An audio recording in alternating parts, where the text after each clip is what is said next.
You're listening to Bring Me the Axe. I'm Brian White. I'm one half of this morbid equation, and I'm joined by my co-host and actual brother, Dave.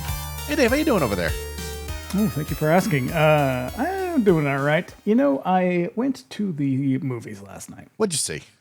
I went to see Weapons. You want to know something? And it was I got out of that movie just about an hour ago. a pretty fucking good movie, right? Movie of the year. Not going to lie. Wow, better than Sinners, I think it's better than Sinners. I mean, it's a narrow victory for Weapons. Wow. It zeroes in on a little something that I don't find in other horror movies very often, and it just happens to be like precisely my shit.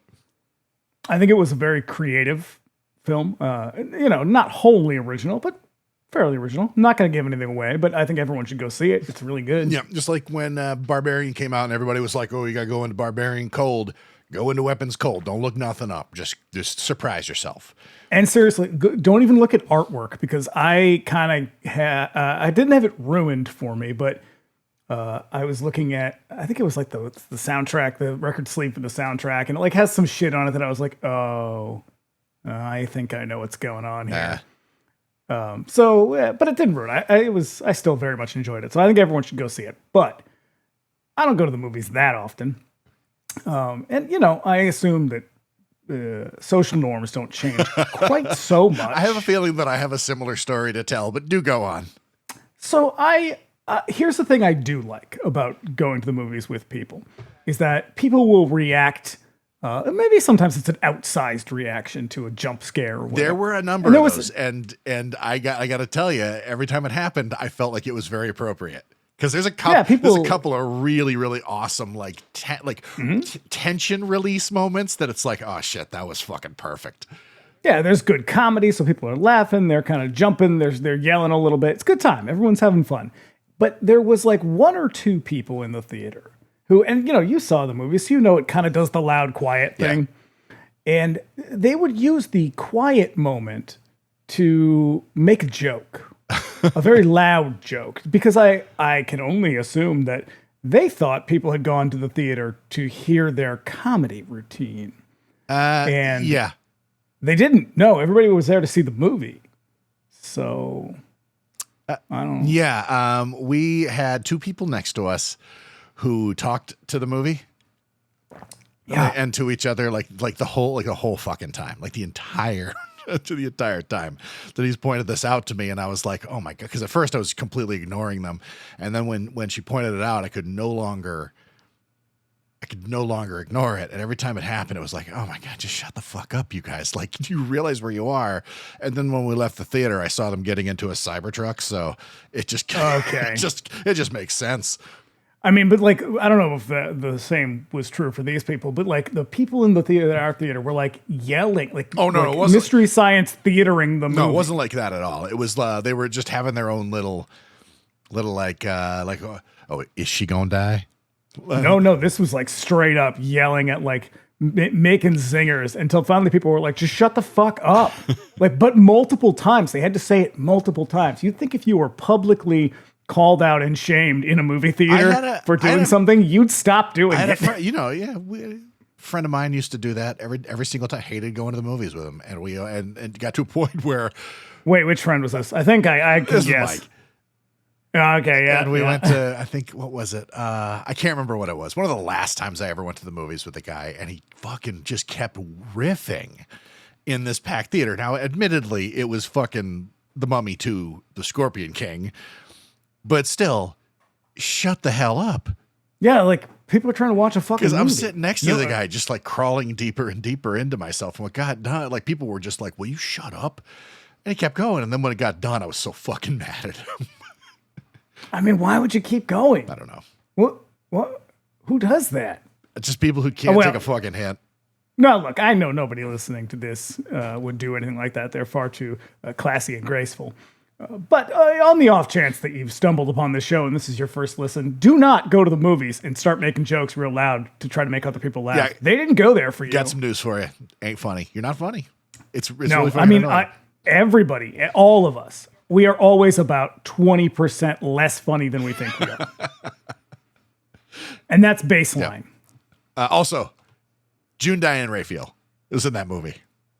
Yeah, and she's fucking great. She's pretty in it. funny. I mean, she's not even a lot, but No, the but moments when she is popped in up, it. I was like, "Is that June?" Mm-hmm. Yeah, she doesn't know what a Street Fighter is. Well, it's privilege. It's privileged information. So we practically grew up in neighborhood video stores, and the steady diet of utter garbage that those shops provided us with continues unabated to this day. There's no one else I enjoy chopping it up with more about trashy movies than Dave. Just before we get into it, here's a little housekeeping. If you want to keep up with us between episodes, you can also find us on Instagram at Bring Me the Axe Pod. Dave's over there at that werewolf. I encourage you to follow us. Do it because you will make a positive impact against all these fucking bots that follow us nowadays. Bot City, I hate it. I hate it. well, that's the thing about the annoying. internet. It's garbage. The internet's the worst place in the world. It is. At one time, it was the shining hope for the future. We will connect in new and unprecedented ways, and it just immediately got fucking monetized, and everybody found a way to kind of make it as miserable for everybody else as possible. Yeah, yeah. But so it goes. You got to promote this podcast somehow. And if you don't know, we have another show called 99 Cent Rental where we cover all manner of video store madness on the weeks and Bring Me the Axes Off. Our latest episode covering the made-for-TV nuclear war epic The Day After is out now. We are continuing the trend tonight. Also, I'm very ashamed right now.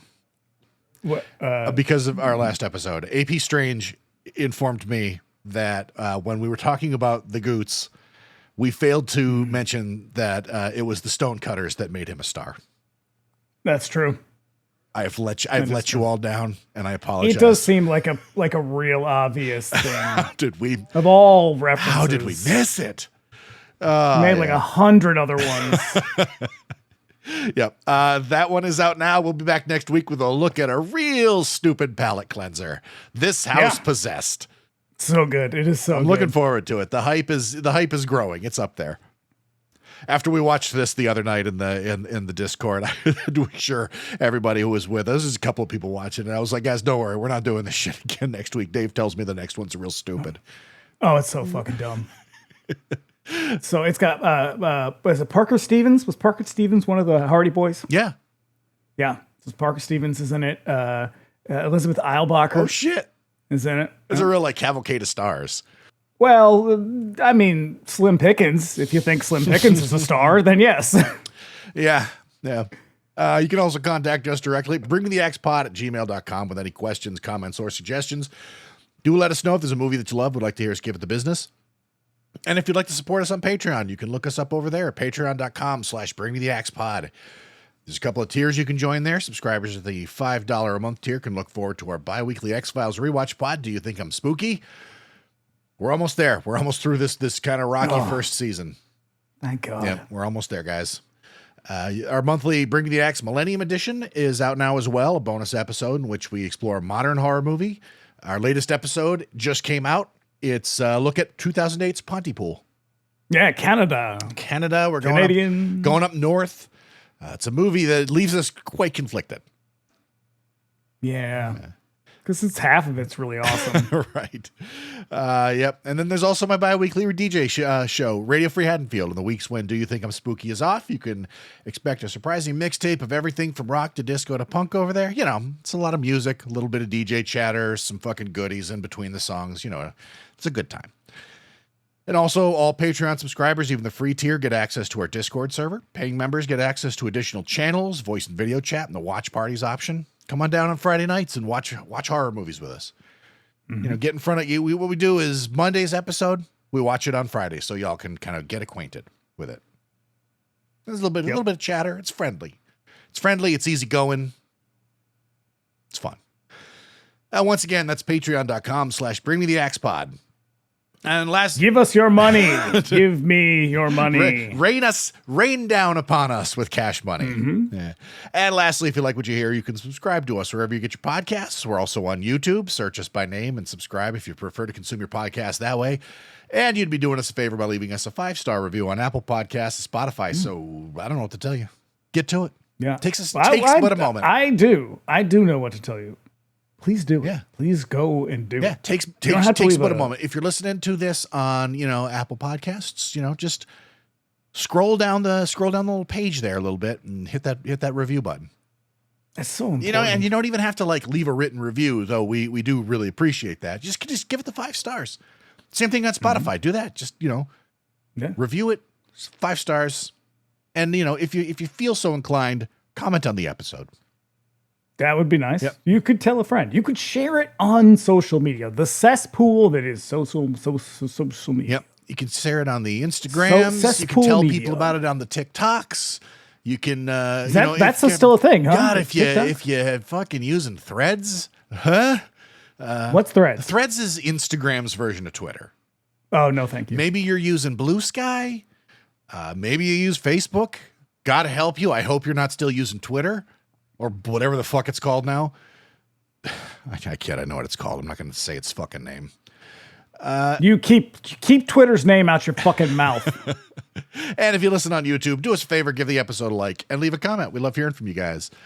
Just want to get that all out of the way right at the top of the show because we've got more nuclear doom for you. I thought it was going to be a good idea. It's been an interesting. A lot of my ideas backfire. Been an interesting exploration. Here we go. Here's what we're talking about tonight. Fucking brace yourselves.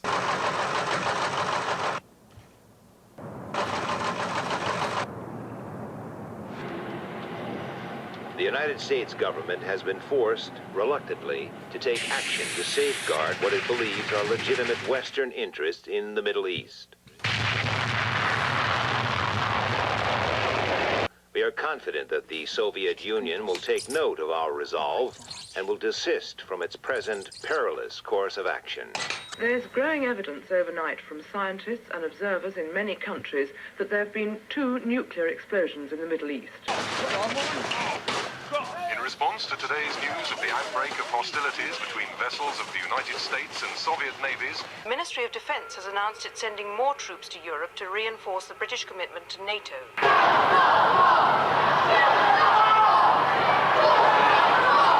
This time, they are playing with, at best, the destruction of life as we know it, and at worst, total annihilation.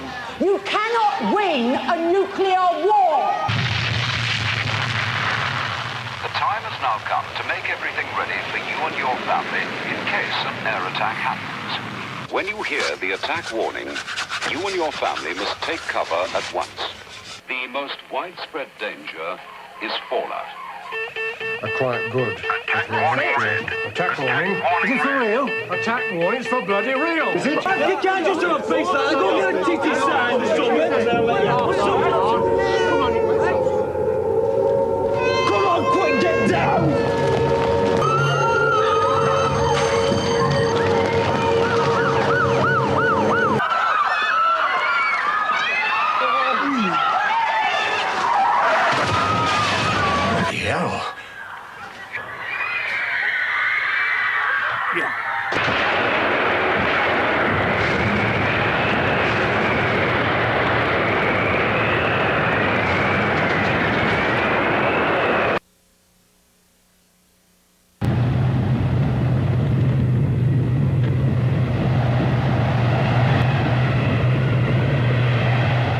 Oh, she is grim. There it is. That's Threads. If the day after is America's a gentle warning towards all people, plus heads of state, that nuclear war is bad, Threads is 2 thumbs in your fucking eye. It is. It is. It's someone grabbing you by the lapels and shaking you violently, saying, "Why didn't you do something when you had the chance?" It is so fucking British. Now, last week, we were really going through it. That's like our longest episode that we've ever done. And a lot of it is like me getting really mired in the fucking details of what these weapons do and the effect that they'll have on us. And Dave getting real mired in the fucking frustration of the politics that make these things a possibility. This week, I feel like I've kind of got it out of my system, so I'm not as all like up in my shit as I was last week. Also, I also don't have the same context though, because this is a very British movie. Yeah. I mean, it is fundamentally same message. This is going to suck, but this one is so much harder, harder. Also, this is going to suck, and the Americans started it. Yeah. It's sort of unambiguous in that. Yep, that we will. Which, let's be honest, who would really start it? Yeah. So also, this was a real abbreviated week. Like, I didn't have nearly as much time to devote to it. So, like, I couldn't spend my entire week like researching nuclear weapons like I did last time, where like every 5 minutes I was going, "Oh man, oh no." Yeah, you'd be like, really? It would just fall off like that? Yeah. No, Ugh, I had to write a whole fucking second episode. So, no, this is a way different experience.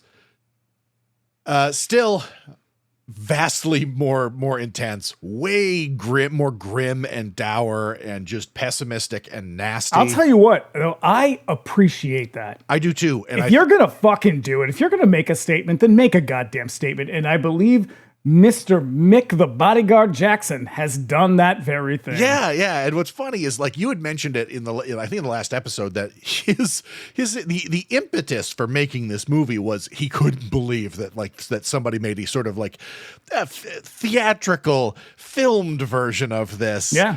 At first I couldn't find anything that really corroborated that. And then I eventually did. And I was like, oh yeah, like he took like, He took umbrage with some of the ways, like the fact that like that big like hospital crane shot at the end of the day after, he was like, "You motherfuckers are referencing Gone with the Wind right now, you fucking American assholes." Mm-hmm.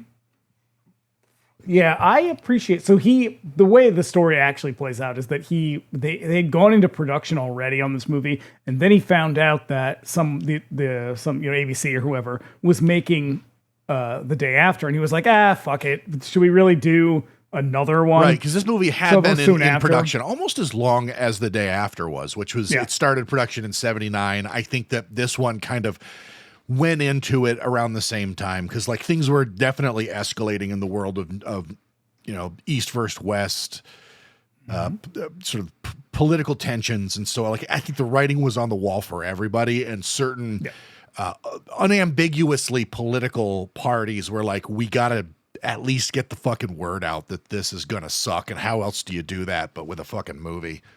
Yeah. And so he was ready to walk away. He was like, well, let's not do it. But then he saw the movie and was like, oh, what the hell is this?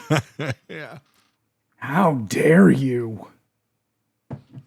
Because by comparison, this one is real fucking hard. Yeah.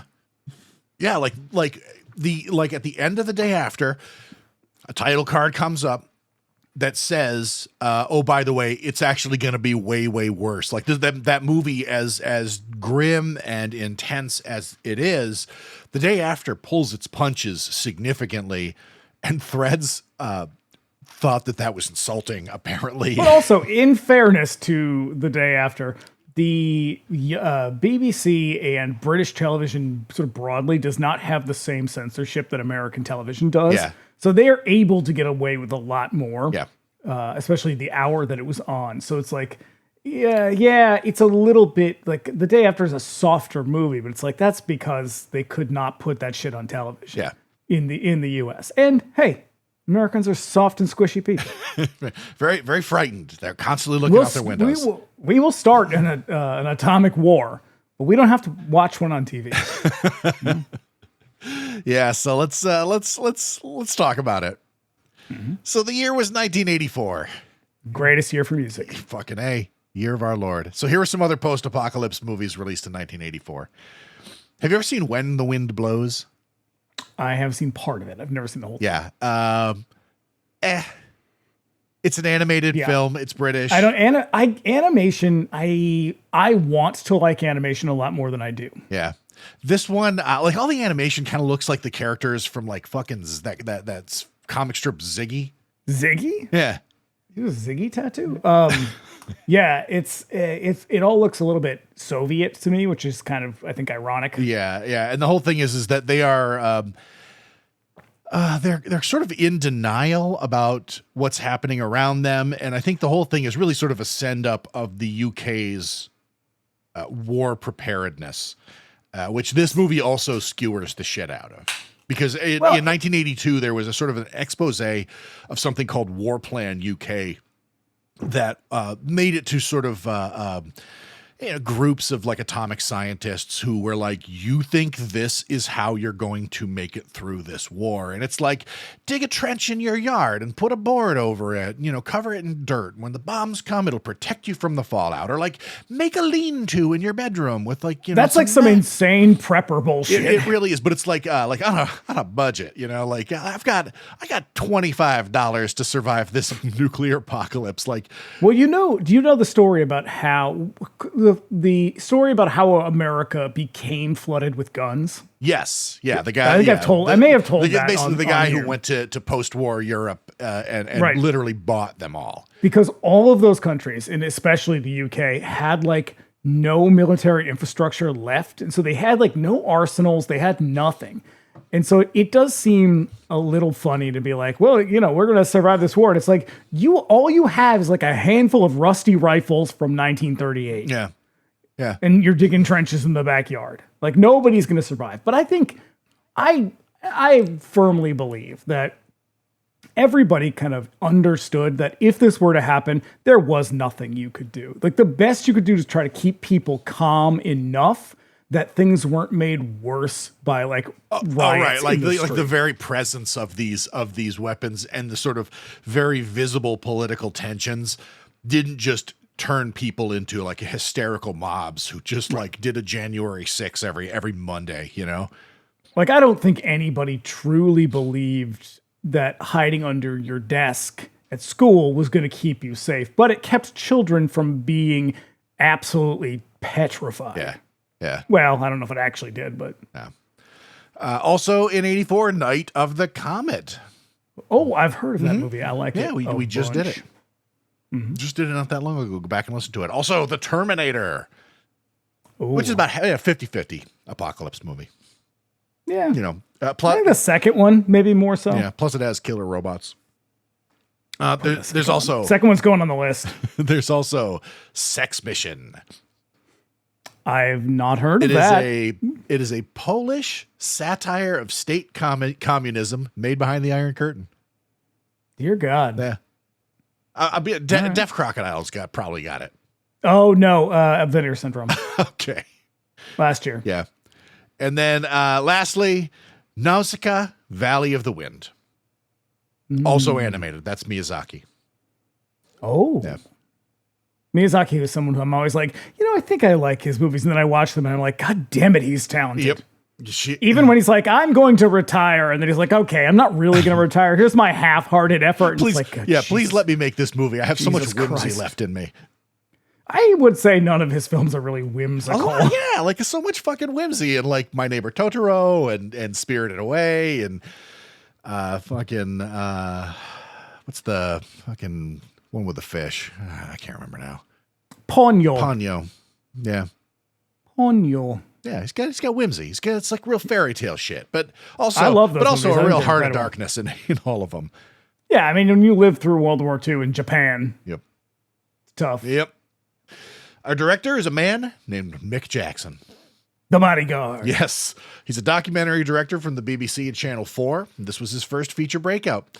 Like The Day After, Threads had been in development for a few years ahead of time, but the BBC was cautious about it after a similar 1966 production called The War Game, which was shelved before it could even air. I mean, they surely wouldn't botch this again in 1990 with a stupid supernatural faux documentary, would they? No one would do that. That would actually resulted in some of the shit they were afraid of with The War Game. Mm-hmm. He was going to pass on it, as Dave said, when he heard about The Day After, but then he saw The Day After and felt like it wimped out in its depiction of nuclear war, returned to the project to show Americans how it would actually go down in a typically harsh British manner. In particular, the hospital crane shot at the end disgusted him. In a Threads retrospective, he remembered that following the premiere of other films he'd made for the BBC, there would be a storm of phone calls afterward congratulating him. In the aftermath of Threads, he received none. Not one. Now, I believe that was his statement was alluding to the fact that people were stunned, rather than people were disgusted. Little of both. Column A, column B. He goes on to produce some mostly forgotten Hollywood stuff like the Steve Martin comedy L.A. Story and the Whitney Houston vehicle, The Bodyguard. Now, is that movie good? No, it's fucking garbage. Is that soundtrack good? Hell yes. I was going to say, I Think I Will Always Love You is the thing that everybody remembers it from. And maybe that weird metal costume Whitney Houston wears. Yeah. But we had a cast. We got Karen Meager. Because Jackson was a documentary guy and he objected to the narrative structure of The Day After, he set out to make Threads look as realistic as possible and make it relatable. So he cast relative unknowns in the lead roles, which is kind of what The Day After sought to do. And then they stuffed it with movie stars. Yeah. Karen Meager, this one actually has people who you've never really heard of, right, or at least that Americans have not heard of. Karen Meager, who plays Ruth, was coming in after a couple of small TV roles, and she, quite frankly, knocks it out of the park in this movie, if you ask me, at least. Following Threads, she goes on to a fruitful acting career and stuff that UK people will maybe have seen, but Americans are going to be totally unfamiliar with. A lot of TV. She's done a lot of television. Yep, and she's still out there acting her ass off. Yep, and then we've got Reese Dinsdale, who, by comparison, was coming in off the back of a successful run in the UK miniseries Partners in Crime, which saw Agatha Christie and her husband solving crimes in a real British riff on Macmillan and Wife. Okay. Yeah. Weird. I put that in there just because that's all been referenced on The Simpsons. Sorry. Reese Dinsdale is probably the one person on the cast who has gone on to do a lot more. He was on Coronation Street, which is arguably one of the most famous British television shows ever. Yeah. Yep. His career holds strong. He goes into like a busy life of featured players and starring roles on TV. And then rounding it out, we have Paul Vaughn, the voice of Doom. Vaughn is a professional voice actor and as important to this movie as the acting cast, since he's the one who is explaining to us in a matter-of-fact tone that we're all going to die like dogs. I hate it. I think it's a terrible, terrible choice. I think that it is, it's interesting. It is one. Barry Hines also thought it was a terrible choice. It's fucking funny. Mostly because this guy has it's the BBC accent that he has, which is like a very refined British television announcer voice. And it's kind of like, who's the guy who does the British nature documentaries and stuff like that? Attenborough? Huh? Richard Attenborough? Richard Attenborough? David Attenborough. David Attenborough. That's who Richard Attenborough is Jurassic Park. David Attenborough is nature. Yeah. So that's what, David Attenborough, they found a human body underneath his house. Holy shit. Awesome. Well, I mean, it was one of Fred and Rose West's, oh, fuck. Victims. Gross. Yeah. Yeah. Yeah. So this is like Richard Attenborough just describing to you all the myriad ways in which you are going to die miserably. I think I hate it because narration in anything, in film in general, is a very hard thing to do. You do it because interiority is very difficult to show in film. But this, I think Mick Jackson was trying to be like, I want to blend documentary techniques with a feature film, but the whole point of a feature film is that it's not a documentary. So you could have stuffed you get your Dana Scully in there to do a bunch of exposition dumps, at particular points, and that's how you do it. Instead, he just jams this fucking narration in there, and it's weird and confusing. I think the reason that it kind of fails is because the title cards are already doing the work that he's doing. Right. So it's unnecessary, but his voice pops up. It's some of the worst scenes where he's like, at this time, the UK hospitals will be out of medication and painkillers and bandages. A single nuclear warhead would have rendered every hospital in England inoperable in a moment. And it's like, oh, guy, what do you? I don't know. It does not work for me. It just yanks me out every single time because you're watching this drama, and I have a lot of problems with this movie, just sort of narratively speaking, but it pulls me out every single time. I'm like, you don't even have to do that. Just have somebody, or just use your fucking interstitial cards and be done with it. Yeah. If you really want to be lazy about it, but I don't know. It just feels cheesy. Yeah. So there's a couple of taglines. Weird. I know. It was released on video. So we got one that's good and one that's all right. The end of the world as we know it. Yep. And then here's the last one. The closest you'll ever want to come to a nuclear war is Threads. That's right. The closest you can get to Bailey's without your eyes getting wet. Easy now, Fuzzy, my little man Peach. Fuzzy man Peach. So this movie was originally titled Beyond Armageddon. Ooh. That sounds like an Enzo Castellari movie to me. It does. Somebody get Enzo Castellari on the line. We want you to make a realistic documentary about nuclear war. I bet he would do it. He probably would. I bet he'll do anything. Yep. Would Enzo Castellari do anything for money? Absolutely. Evident in his career. Mm-hmm. The budget for The Day After, produced in the United States the year prior, was $7 million. This one, $8. 400,000 pounds. May as well have been $8. Yep.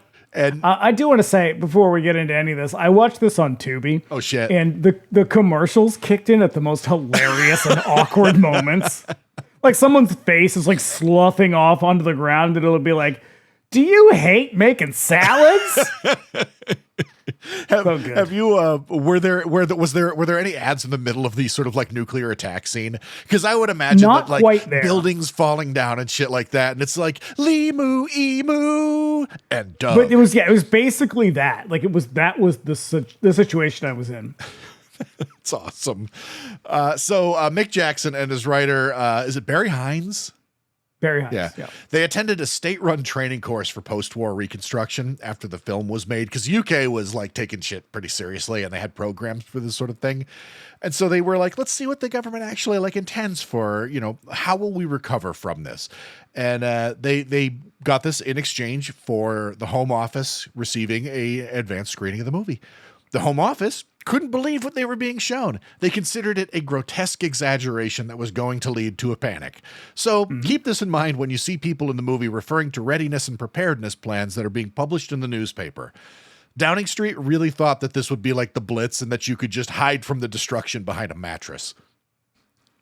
I have to remember to be fair to the people in that era. Because we have at this point, like I said last time, when we saw, they show all those scenes and it's all fucking B-roll and shit from like, A-bomb testing sites. We have seen tons of that by this point. And at this time in 1984, it was very uncommon that people would have seen anything like that. And it was probably uncommon for people who to have spent a lot of time thinking about or talking about this. But at the same time, it's like, if you paid any attention to anything, because a fraction of this has actually happened. And so you could look at Nagasaki and Hiroshima and say, well, that doesn't look good. And so for people to be like, that wouldn't happen, tut, tut, tut, harumph, harumph. To be like, no, man, you saw it. They left fucking shadows on the wall and no people left. Yeah. Like, it seems odd to me that they would object to this, but it's like, that this would happen. Right. Yeah. The proof is in the pudding. There are photos of what was left over after the fucking dust settled. Those two cities were flattened for miles, for fucking miles. Or you could just watch Godzilla and they talk about it in Godzilla. Yeah. Yeah.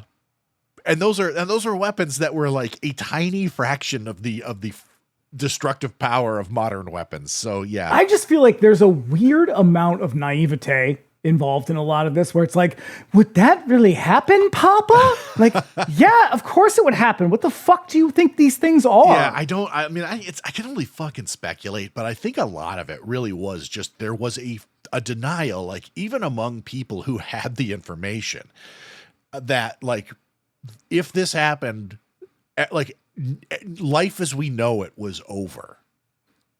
I just don't understand look, I am not immune to self-deception, obviously. And I am not, I know that I'm able to lie to myself. I just don't think I'm able to do it very convincingly ever. And so I would look at all of this and be like, yeah, of course that's what would happen. Like, we really shouldn't be doing this. We shouldn't have these weapons because this is the outcome. Like, there's a line in the trailer too, where she's like, nobody can win a nuclear war. And I think that's a line from an actual, like speech or something. Oh yeah. Yeah. I mean, there was the no nukes action at the time was all over the place. And there were a few like high profile activists who were delivering pretty fucking powerful speeches. And I'm sure it should also be said, the no nukes movement, this was in the 70s and I guess early 80s, when all of those movements tended to get wrapped up in each other. Yeah. And so the no nukes movement, like on its own, probably wouldn't have been that big, but because they were constantly merging with all these, like it would be like no nukes and a lesbian protest. Right. Like I like seriously, that's what would happen. Or at least that's what would happen in the US they a lot. They would do that at I can't remember what we were talking about. Like when I went to the very first Lollapalooza concert, there were so many. Oh, it had to be Free Tibet. Well, it was that, but there were a bunch, and there was a synthesis between all of them that I think they realized that, you know, they're all kind of speaking to the same people at the core of each of the movements. Like there was a pretty significant crossover between like people who attended like Earth First organizing actions and like you know, it's sort of student leftist organizations and Lilith stuff Fair. like that. And then you find them in the parking lot at the Lilith Fair. But then you would also have found your wife and myself. That's right.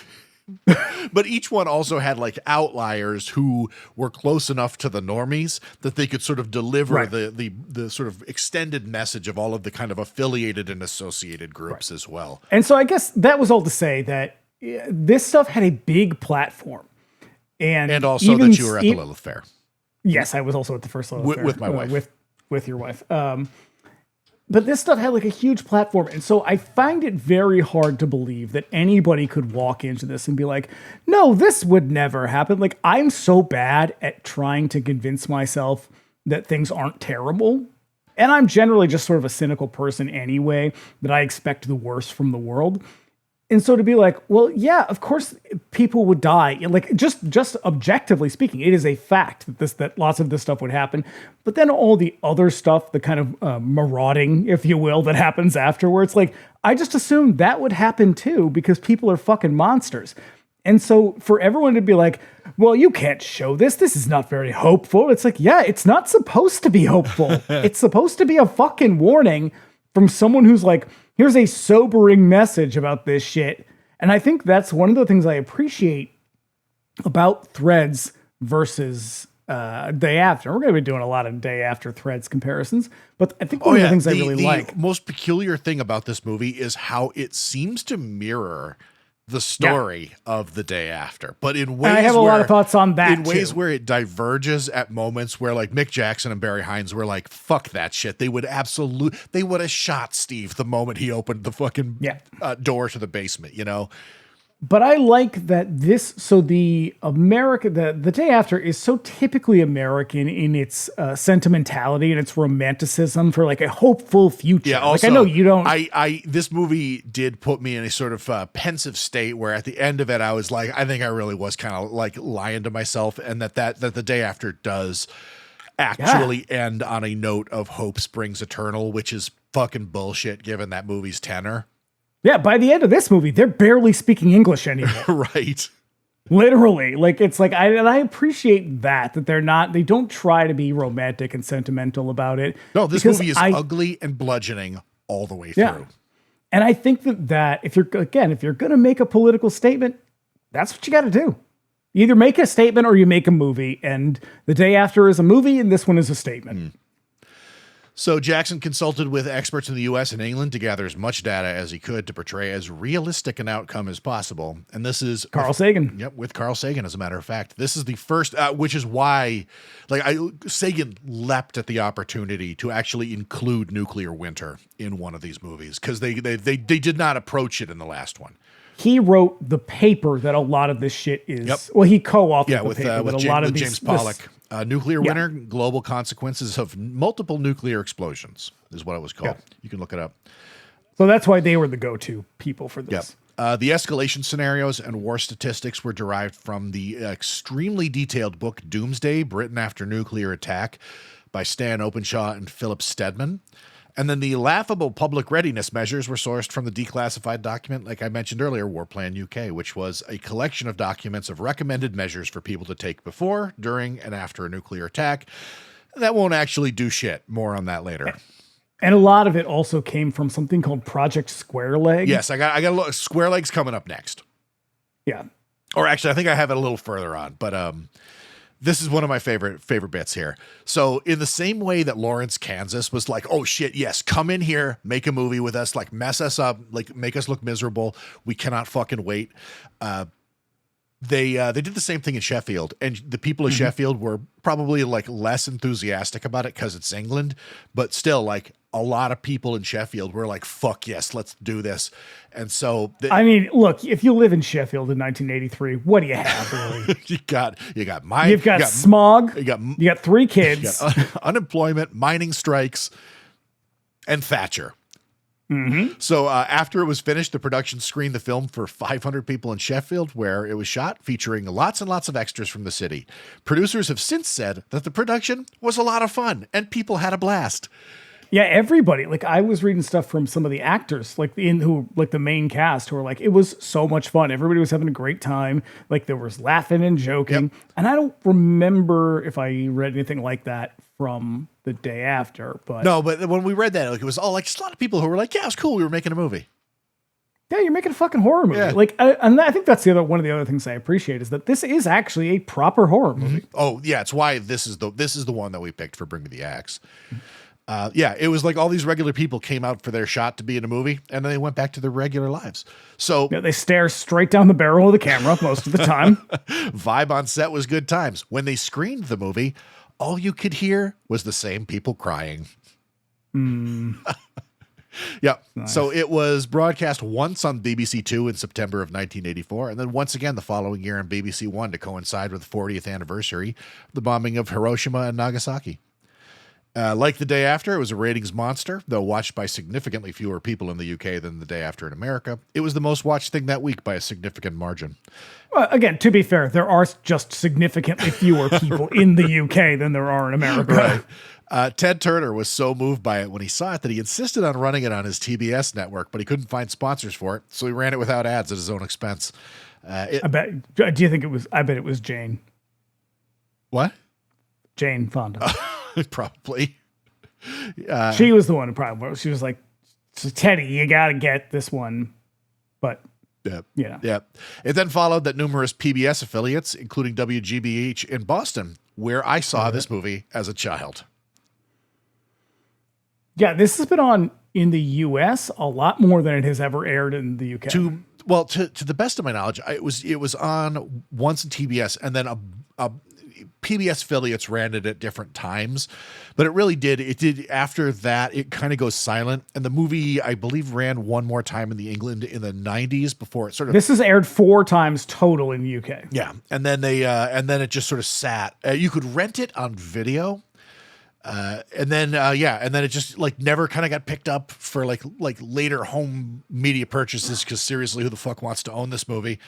But in 2003, it was released again on DVD, and then it's since been like Severance put it out on Blu-ray, I think. Mm-hmm. Yeah, they put both this and the day after. For a good double feature. Yep. So, what did the press think of this movie? Well, the press, again, just like with the day after. It's a TV movie, so it doesn't get a lot of attention, just generally speaking, from the media. But there was a lot more written about it than there was like critiques of it. Okay. But I did find some. So I did find when the New York Times reviewed it when it aired on TBS, which is in, I think, 86. This is Ed Siegel, New York Times. Unlike the day after, Threads has the guts to dramatize that oft-stated but little considered truism that those who die in the first blast of nuclear war are the lucky ones. Threads is a film of such intellectual power and cinematic artistry that it's worth watching if only to see where the day after went wrong. I feel like Ed Siegel is being extremely generous. I can kind of see the artistry in it, in that this movie does have a sort of artistry about it, but it's almost like it's like brutalism on film. Yeah, he's a better filmmaker for sure. Yeah.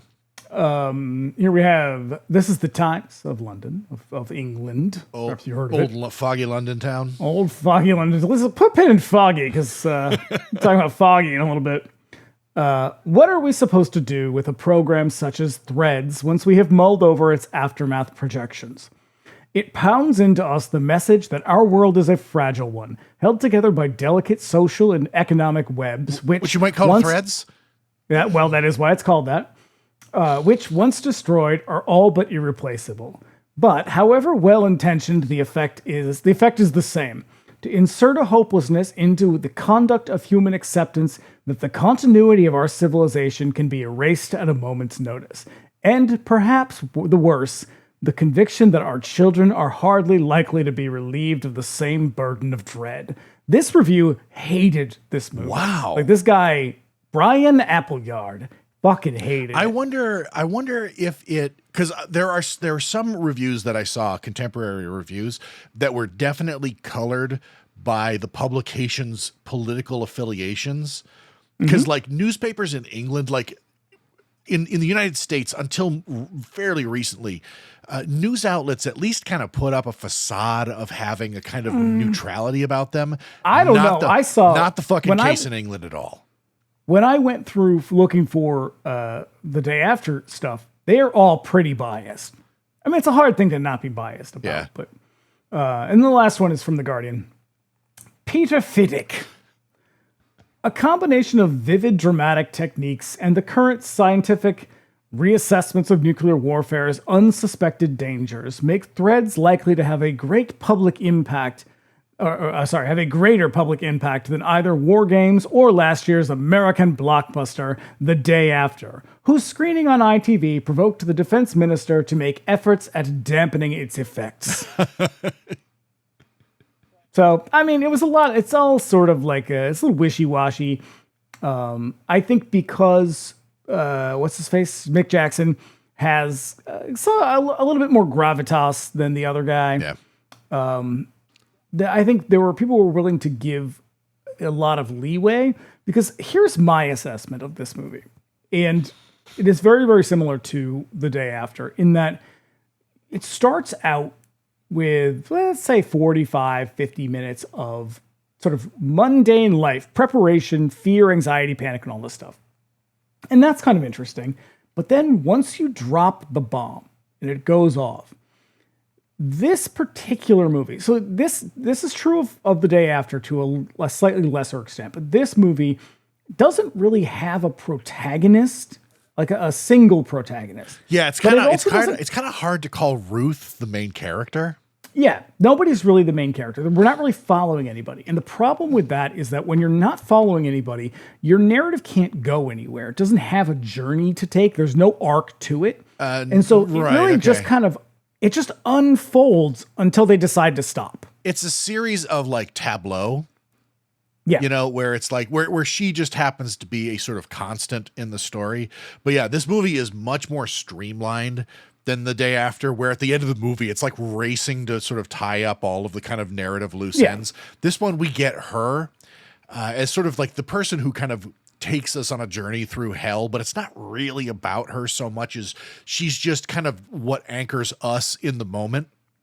Right. And so when the problem is when you have that happening in your story, there's just nowhere to go with it. Like, it's just, you watch what would happen after the bomb is dropped. And I guess that's kind of his point, but narratively and from the perspective of a film, like, it just, you can't do anything with it. It's like, here's just human misery and devastation, and it just keeps going on and on and on until they're like, nah, I guess we got to cut it off. Right. And so there's not much to do with the story. There's not much to make of it. And the problem is that becomes boring. Like, I find this, just like I found the last one kind of boring, I found this one pretty boring too, because you get a lot of sort of like, again, it's like harumph, like for the first 45 minutes, and you never really stick with these characters long enough to get attached to them. And so when bad shit happens to them, you're like, yeah, of course bad shit's going to happen to them. It's going to happen to fucking everybody. Yeah, I sort of wonder if that was just sort of like a deliberate approach to the writing in order to sort of keep the spotlight on the facts. I think there was a lot of tension between Barry Hines and Mick Jackson throughout all of this, because it seems like Barry Hines is trying to write a story, and because Mick Jackson is a documentarian, he's trying to sort of do it in that way, and it's just not working. Yeah. And I think you can feel that tension throughout this movie. You can feel it, just sort of technically speaking, where Mick Jackson is trying to employ certain documentary techniques in a feature film, and they're not working. And then Barry Hines is trying to like write a story, but then it's like it's not working either, because you don't have characters. Sure. You just have people who show up in the story every once in a while, and then they eat some rats and then they die. Right. So my next question about that, given the movie's mission and its themes, does that matter? Because we still come out the other end feeling real fucking bad. It matters it depends on, I guess, how you're judging matter. Like, what's your metrics? Like as a sort of like, I don't know, like I hesitate to call myself a fucking film critic, but it is kind of what we're doing here. It is supposed to be a movie. And that is part of the movie's objective, is to tell a story while also delivering the bad news. And I think, yeah, definitely I'm with you on that, in the sense that it fails on that front, but it still leaves a very lasting impression. Yeah. I mean, I think that's the problem with the movie in general, is like, it's a very hard thing to make you can't, film as propaganda is hard to do, because the whole point of movies, of feature films, is to entertain people. Yeah. And so is this movie entertaining? I don't think so. I don't think the last one was either. I have said numerous times, it is not a movie. It is a movie that I think people should see, but it is not a movie that I can comfortably recommend. Yeah, I just don't think, I mean, at this point, it's a little bit dated. It's interesting to see. It's especially interesting to put up against The Day After. I think we also just have a lot more context for The Day After than we do for this. Mm-hmm.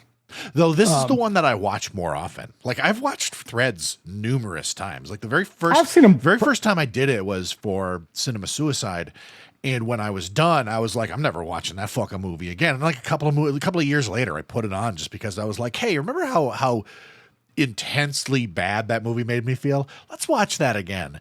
I think you can make a statement with entertainment. I think Spike Lee does it very well.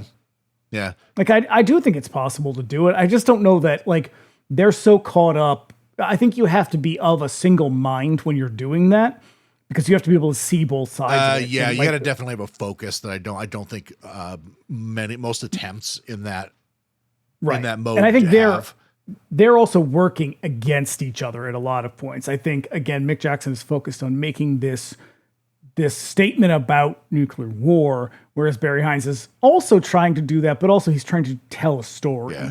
And they just seem to be kind of at each other's throats every once in a while, to the point where, like, you're losing the focus here. Because at the end of this movie, there are many points where they should have just cut this shit off. It starts to go, like, now 10 years in the future, you don't need to do any of that. Just that's dumb shit at a certain point. And also because when they do it, it takes this kind of urgent story and it makes it into this longer, I don't know, I guess epic.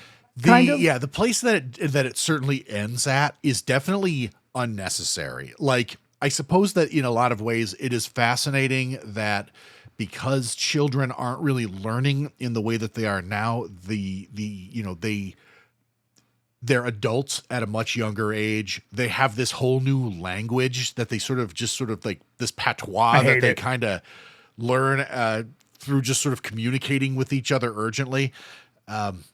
Definitely, it has no impact on this. It's by that point in this movie, it's like, okay, I get it. Like, this is good. I think it does have an impact on it. I think it undermines the initial point. Like, he's trying to make this very, like, urgent, immediate, kind of sounding the alarm bell. And when you then move into this later years, it's like you've taken this into the realm of science fiction now, where your whole point was to be like, this is the real fucking deal, y'all. And now all of a sudden you're basically like Clan of the Cave Bear. Right. Yeah. And it's like, it's not, these are very separate things. And that's where I think they were really at odds with each other, is that Hines is trying to tell this story, and he wants it to be this sort of big, sweeping, impactful story.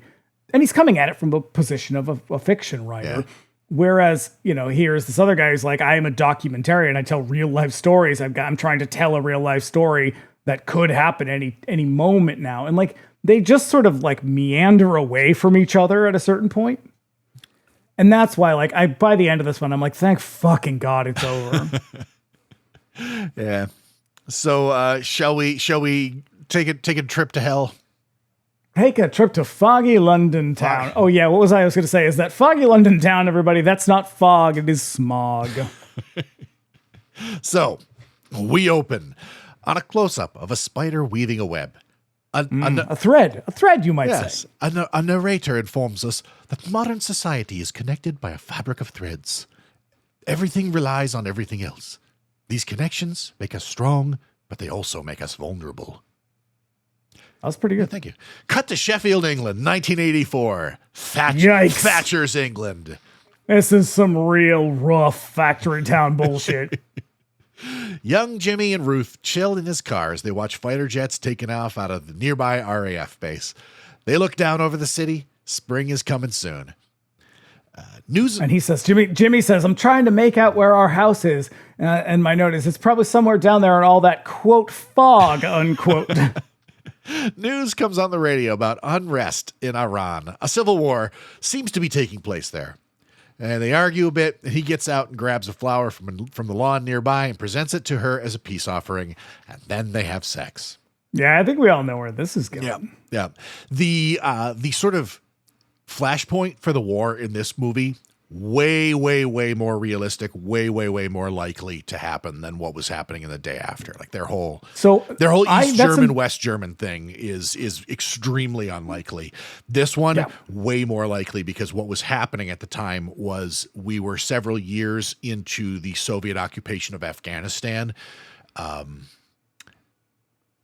Which was, and a lot of the fear was they were sort of positioning themselves to kind of hold the Khyber Pass and move into Iran so that they kind of get closer to the oil fields in the south and kind of loop in and take the whole nation, which would really kind of fuck our position in the Middle East as well. You know what would really suck? What's that? If after all of that, what happens is that power gets consolidated with this one sort of paramilitary terrorist organization who then comes to really hate the United States. That would be terrible if that ever happened. Yeah.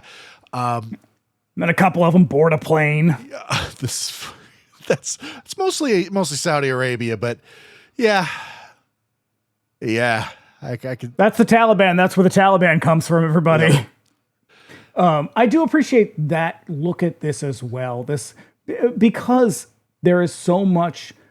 Even though the day after was trying to be very sober in its presentation of this, they still could not really fully move away from that dumb American patriotism. So it's really interesting to see another country's take on all of this, where it is a lot more honest and accurate. Right. But also that they're tertiarily involved in all of this only because of NATO. Like, otherwise, they wouldn't give a shit. Right. Because what really the sort of beating heart of the Cold War tension was incredibly fucking stupid. It really was literally just capitalism versus communism. These two sort of and saber rattling. But yeah. I mean, that was the sort of logical outcome of the two of us constantly like butting heads on the Iron Curtain. But like in the day after, it's all about like which economic philosophy is going to win. In this one, it's no, the United States has done this in Iran before. It was all on behalf of British Petroleum, and it resulted in the fucking Shah, which made shit in Iran really, really, really fucking bad. What are you talking about? Things were great there. And so now it's about like corralling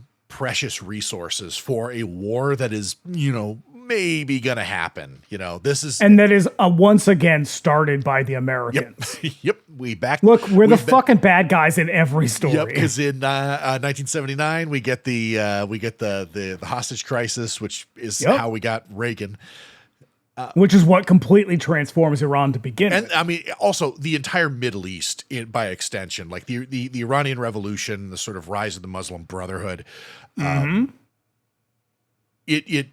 gives us the situation that we're in now. And so like it is entirely, it transforms the entire region into this hardline Muslim sort of theocracy. Right. And so like a lot of our fucking around in Iraq is a way of sort of like holding power and kind of extending our hold over the Saudis at the same time. And just it's also why we keep going back to that region too. It's to try to relitigate all of this dumb bullshit over and over again.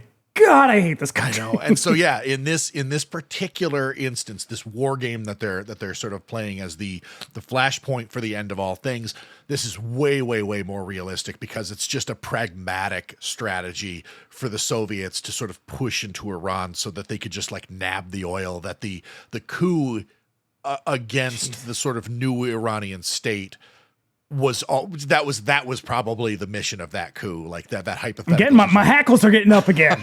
Gotta pull you back. We can't have another 3-hour episode. I swear to God. Anyway, on the television secretly shot news, footage from Iran shows convoys of Soviet military trucks moving into the northern part of the nation. The Soviet foreign minister defends their actions, blaming the recent coup there on the United States. And they don't acknowledge it, but come on. I mean, hey, we're usually the bad guys, but when we're not, they're the bad guys. Or sometimes we share the spotlight. Yeah. At the pub, Ruth tells Jimmy that she might be pregnant, and he's like, fuck, dude. Really? It's like, yeah, man, you were fucking in a car. Everybody's attitude about this pregnancy. I think it's hilarious. It's my favorite part of the whole movie. He tells his parents, and his parents are like, God damn it, Jimmy. And then his sister is like, and Ruth's parents are like, oh shit, Ruth, with that working class boy. Oh, yeah, it's true. And then they're talking about abortions. It's like, oh, good God. Yeah. By the way, in newspapers, we learned that the Soviets have moved armor into the northern region. The northern border of Iran borders the Soviet Union. So at Jimmy's house, he tells his parents about Ruth. He tells them that he plans on marrying her. And his dad is like, what for? I love that. Like, everybody, think about when and how your parents got married, because I'm going to say at least 60% of it was this. Everybody is just like, there's so many happy relationships starting. And it's just like, well, I guess we have to get married. Yeah. What else can we do? Yep. Jimmy seems to think that it's just the right thing to do. They bring up... No, it's not, Jimmy. No, it's not. They bring up the idea of an abortion, which would have been absolutely fucking horrifying to American television watchers. Oh, yeah, no, it would never even made it on TV. No and in way. This one, his mother is just like, you should probably do that. It's for the best, Jimmy. If the censors wigged out that hard about the scene with the diaphragm in The Day After, where it's simply implied that whatever that, I can't what the fuck her name was, she sucks. Simply has one. Or if they were like, have you thought about an abortion? And people would have been like pitchforks and torches. And see, this is where my outrage really comes from. It's not, my outrage is abstract. It's existential. It's not so much. It's not existential dread. It's existential rage. Kind of, yeah, because I have, as has been announced on this show, I have very severe ADHD. And because of that, I have a tendency to sometimes be a very rigid thinker. And that means when I look at a lot of data and a lot of facts, which I often do, and I'm just like, all right, well, this shit is spelled out right here. Like, I can't then sort of like break my moral compass and sidestep everything. I'm like, I know that I know this stuff now. And that this is the truth. This is sort of indisputable fact. And so when I see people do that, I'm like, first of all, I don't understand how you can. That seems completely impossible to me. But also, it seems so harmful and counterproductive.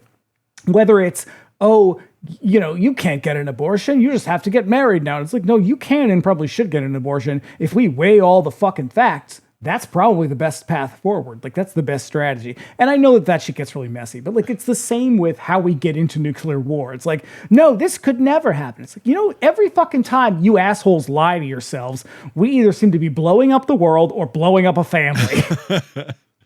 Yeah. So Jimmy tends to some birds on the roof of their flat. He just loves them. He does. His brother's playing a little handheld game. Yep. News, and I made a note about how awesome those handheld 80s games I was like, were. oh, is that like an old Nintendo Game & Watch? It was not that. It's a very I don't know. I'm not going to guess at the company, but I had one that was it was the I had Donkey Kong. Coxton on Hoff video game concern. Yes. Yeah. News on the radio talks about the heightening tensions. The U.S. threatens to send troops into Iran if the USSR doesn't remove their troops. And then a title card informs us of the population of Sheffield. This is what I love about Threads, is these title cards. So what I like about this is that it's contextualized, or it's doing its best to contextualize, right? Because in the bomb versus the size of the place. Right. So in the day after, it's there, it's on the screen, but it's still kind of abstract. Like, you get a sense that like it's gonna wipe an entire fucking, like, one of these bombs is just gonna wipe an entire city off the map. This one is going to tell you precisely how bad it's gonna be with numbers. And I think that's important, though, because I think this is maybe where the duck and cover bullshit comes from, is that people thought, okay, you drop a bomb. What does a bomb do? It blows shit up. And so you just cover yourself and the debris doesn't hit you and then you're done. And I think what these people are trying to do with these movies is say, no, it's not just about shit falling on your head. It's the shit falling on your head, that's the least of your worries. Right. It's everything after. Though shit falling on your head does kill one of the guys in the fucking district chief office in this movie. Yes. Yeah. But it's like it's not, I think when people are thinking about bombs, they're thinking about explosion. And that is what is happening here, I guess, in a technical sense. But that's not the issue. Like, it's not the explosion and the devastation, the physical destruction of the landscape. It's everything that follows that. Like, I think that was the part people didn't quite understand, is that it's not that something blows up and now it's over. It's like, it's never over. It's now in your water, it's in your air, it's in your soil, it's on your clothes, it's in your body. Yeah. And you will never escape right. it. So Sheffield is the fourth largest city in Britain with 500,000 people there. Its main industries are steel, engineering, and chemicals. It's all toxic shit that produces all that fog you heard so much I do about. love that they keep showing the nuclear power plant there, like with those ominous cooling towers. Well, so do you know where the Boy Scouts comes from? You know any of the story about the origin of the Boy Scouts? Not really. So it's a long story. I'm not going to tell the whole fucking story here, but basically the Boy Scouts comes from the first one was a British group, Robert Baden-Powell, and there were all these, the way that they promoted it in the late 19th century was with these stories about young men who would go out and they would lead people through the fog in London, because the fog was so thick. And I remember, like, I wrote a long thing about this when I was in grad school, long thing about all this. And the fog, that was when I realized, I realized that I learned, like, oh, that's not fog. It's all smoke. Oh, and yeah, it was smog and toxic shit. It was a heavily industrialized nation. But like, they couldn't even see in front of them to walk. That's crazy. And so a big part of the Boy Scouts mythology is that they would go out, these young men would go out and they would help these, elderly people get home through the fog. And I was just like, oh, so your fog is just a big toxic cloud. It's a literal miasma. Yeah. Okay. Cool. Also, its nearest military targets are an RAF communication center and a NATO air base. It is basically a magnet for ICBMs. Mm-hmm, but also for aliens. Fact. Yes. Over at Ruth's place, she tells her parents of her situation. They are also bummed that she isn't getting an abortion. Just not a single smirk from any of these people. Nope. You never see a smile anywhere in here. No. I do like in the background, though, like throughout this, I think I said this to you earlier, like throughout the movie, one of the things I really like that he does is that there's this constant chatter in the background where you're hearing the political narrative unfold very quietly while their lives are kind of center stage. It's really, it's very, Steven Spielberg does that a lot. Where there's people talking in the center, and then there's probably a radio playing, and then there's two feral children just being like lunatics in the background. So there's like just this hectic shit happening all the time. And yeah, it happens in this movie a lot. What I like about that, though, is when you foreground the families, you're sort of giving people something to latch on to. Like, it's all very familiar. And then we can see, because the whole point that he wanted to make with this movie was, this is how it's going to affect just normal people, just innocent people.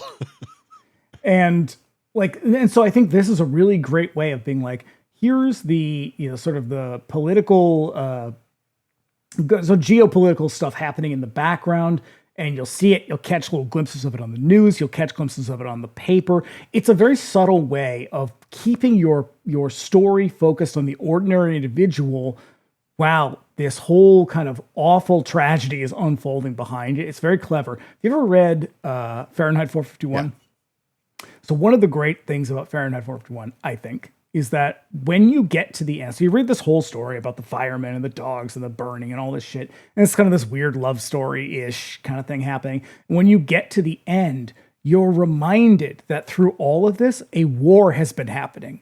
But you have completely forgotten all about the war that kind of starts starts them down this road, because all of this other shit is sort of happening in front of you. And you forget that the thing that precipitates all of this is a giant war that is still unfolding all around them.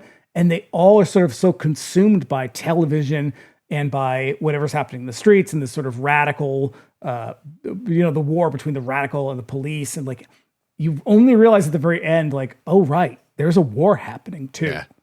And it's so cool. And it's that's my favorite thing about that entire book.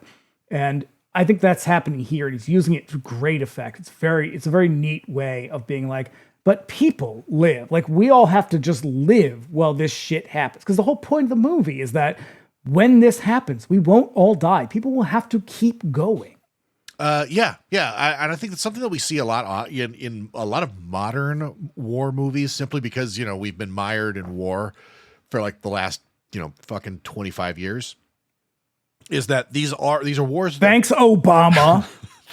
But the thing is that we're constantly reminded of is that they're happening in. It's not like fucking wars that we remembered in like the history books where society just stops in order for these wars to be sort of waged around Europe. These are wars that are taking place as people are trying to sort of like go to school and like go to work and shit. Yeah. Yeah, it's like when Pinochet was like sending out fucking stormtroopers of death to kill people. It was like, yeah, but you still had to go to work that day too. Like when all this shit happens around you, it's sort of like now what we're living with right now. We're just constantly bombarded with terrible things and people being kidnapped off the street and fucking sent to God knows where. And we're all still like, I have to get up and write a podcast every day. Like, I can't be constantly worried about those people, even though I am, but like, I can't, it's just so weird. I think this is a very effective way to do that. Whereas the day after doesn't really do that. That's a real, like, everything comes to a grinding halt, right? Which I think, again, feels very American to me. Yeah. So the news in the background informs us that there's been an incident in the Persian Gulf. A U.S. submarine has gone missing in an area said to be patrolled by Soviet warships. Jimmy and his parents arrived to meet the bride's family. Nobody is having a good time. They are hating every fucking moment of it. The next day, the Soviet Union is warning the U.S. to chill out now since a Soviet cruiser collided with a U.S. warship in the Gulf of Oman. Each side is just provoking the other to act. Jimmy and Ruth look over their new flat, a little place that'll take some sprucing up. But they're looking forward to quite a future. I certainly hope that no Soviet missiles fall on their city. It'll be lovely. I just know it will, is what Ruth says. I see good things in their future. Yep. Jimmy's sister does her homework while watching more news about the missing sub. The president is holding the USSR responsible, and then he addresses them in pretty provocational terms. And unlike the day after, this here movie has the fucking stones to get a voice actor who at least sounds a little Reaganish. Just a little bit. I think they could have gone a little closer. They should have got a guy who could just do a proper. They should have just played the fucking speech, because God knows he gave enough of them. I don't remember. You mean the great orator? Yeah. Who never seemed to know where he was or how he got there. I was too young to remember the political rhetoric of this era. Like, I remember lots of things about the 80s. I was alive through all of them, but like, I don't remember the political rhetoric of the time, but it must have been so exhausting. Like, I imagine it would be like now, but a little bit less. I was thinking about that while I was doing all the research for this, because for somebody who was like in fourth grade, I was remarkably keyed into what was happening, mostly for a couple of one really weird reason, but also mom and dad left newspapers around the house. Those fools. And that shit was just like that shit was on the front page constantly. And I'd look at that stuff and like, I'd read over the articles and I would like sort of like know stuff. And then I'd ask mom and dad and they'd fucking brush it off because they didn't want to talk about it. But what? No, that doesn't sound like them at all. Our parents being avoidant? Never. But also, I bought Mad Magazine regularly, and just because it was the era, the writing in Mad was very, very political. That's because they were all fucking libertarian white guys. And so I was like, who the fuck is Yasser Arafat? And I would look that up and I'd be like, who the fuck is Muammar Gaddafi? Like I knew a lot about the Middle East for some reason. And then I had a paper route at the same time as like Chernobyl was happening. And like, I was constantly like folding up those papers and like reading about all that shit that was happening at the same time. It was a weird time to be a kid. But I remember some of that. Like I remember like 3 Mile Island. I remember little Challenger-ish stuff. Not much, but like those were things that were unavoidable. But just this constant saber rattling in the background, it just is like it must have been exhausting to be like, oh my God, we're gonna die at any minute. Yeah. And so many people there were so many people who wore t-shirts that said shit like nuke them all and let God sort it out and stuff like that. It's like, hey, fantastic. Awesome. That's a great attitude to have. Those are the same people who said COVID is a hoax until they got COVID and died. So now a narrator tells us that in the event of a war, England has a plan in place. Each city will be responsible for taking care of itself in the surrounding areas, making decisions and seeing to the needs of the citizenry until governance can be restored. Each of these yanks you right out of the story. Each of these districts has a designated wartime controller. Just some dude with a lot of authority should it ever come to it. Yeah, who definitely smokes inside. The scenes where they are in their little bunker hideout. I'm like, oh my God, it smells like Pall Mall in there. I would have just killed myself. Yeah, like open up the vent fans to let the fallout dust come in just to speed things up. A few days later, the U.S. is parachuting CENTCOM and infantry into the southern parts of Iran to confront the advancing Soviet forces. Life in Sheffield continues like tensions aren't rising in the region. Except they do a little bit though, because this is when we start to see this kind of creeping sense of anxiety. I was going to say, because there are people throughout these scenes who they're starting to kind of look around a little nervously. They're all sort of glued to the radio or the TV. And I think again, just like the sort of that whole background chatter the whole time, I think he does a very good job with injecting this kind of sense of anxiety and stress and a little bit of dread. In a way that doesn't overwhelm the story. He's not pushing us or jumping us ahead too much. Yeah. I think that's very subtle. It's very well done. Yeah. A police officer delivers a letter to the local district chief that things are getting dicey and that he might need to bust out the wartime preparedness book. He calls his receptionist and asks her to notify the council who will join him if it comes to war. So now, Jimmy's mom tries... Wait, is that his receptionist or is it his wife? I think it's his wife. I mean, she might be both. Maybe. I couldn't tell if they're some of these people. Because some of these people really look the same. They really could not. I could have. It's mostly that the clothing and the hairstyles that everybody has. Like a lot of the. It's like someone dressed a whole fucking sack of potatoes in like a blue dress. Right. Like a lot of the women look like Julia Child. So later on, right before he goes down into the bunker, he does talk to his wife. Yeah. And I think that's the same person. Yeah. There's a couple of people who are going to happen. There's one in particular that I'll point out when it happens that I am convinced is the same character as somebody from earlier in the movie, but I can't be sure because nobody discusses it. You gotta put a hat, some glasses, maybe a beard if you can. Yep. Jimmy's mom tries to buy groceries, but the store is just getting thick. District chief takes stock of materials the district might need to hand out if war cuts them off, like food and medicine, etc. Out at Jimmy's school, we can see the city council starting to gather things like clothes and blankets. Things are just getting scary in Iran, meanwhile. Soviets are making a push to capture the oil fields in the southern part of the country, and the U.S. forces are massing to form a blockade. Bombers and AWACS planes are landing at friendly bases in Saudi Arabia and parking there should they need to fly over the Gulf. They will. Yep. They will need to. Spoiler alert. They will.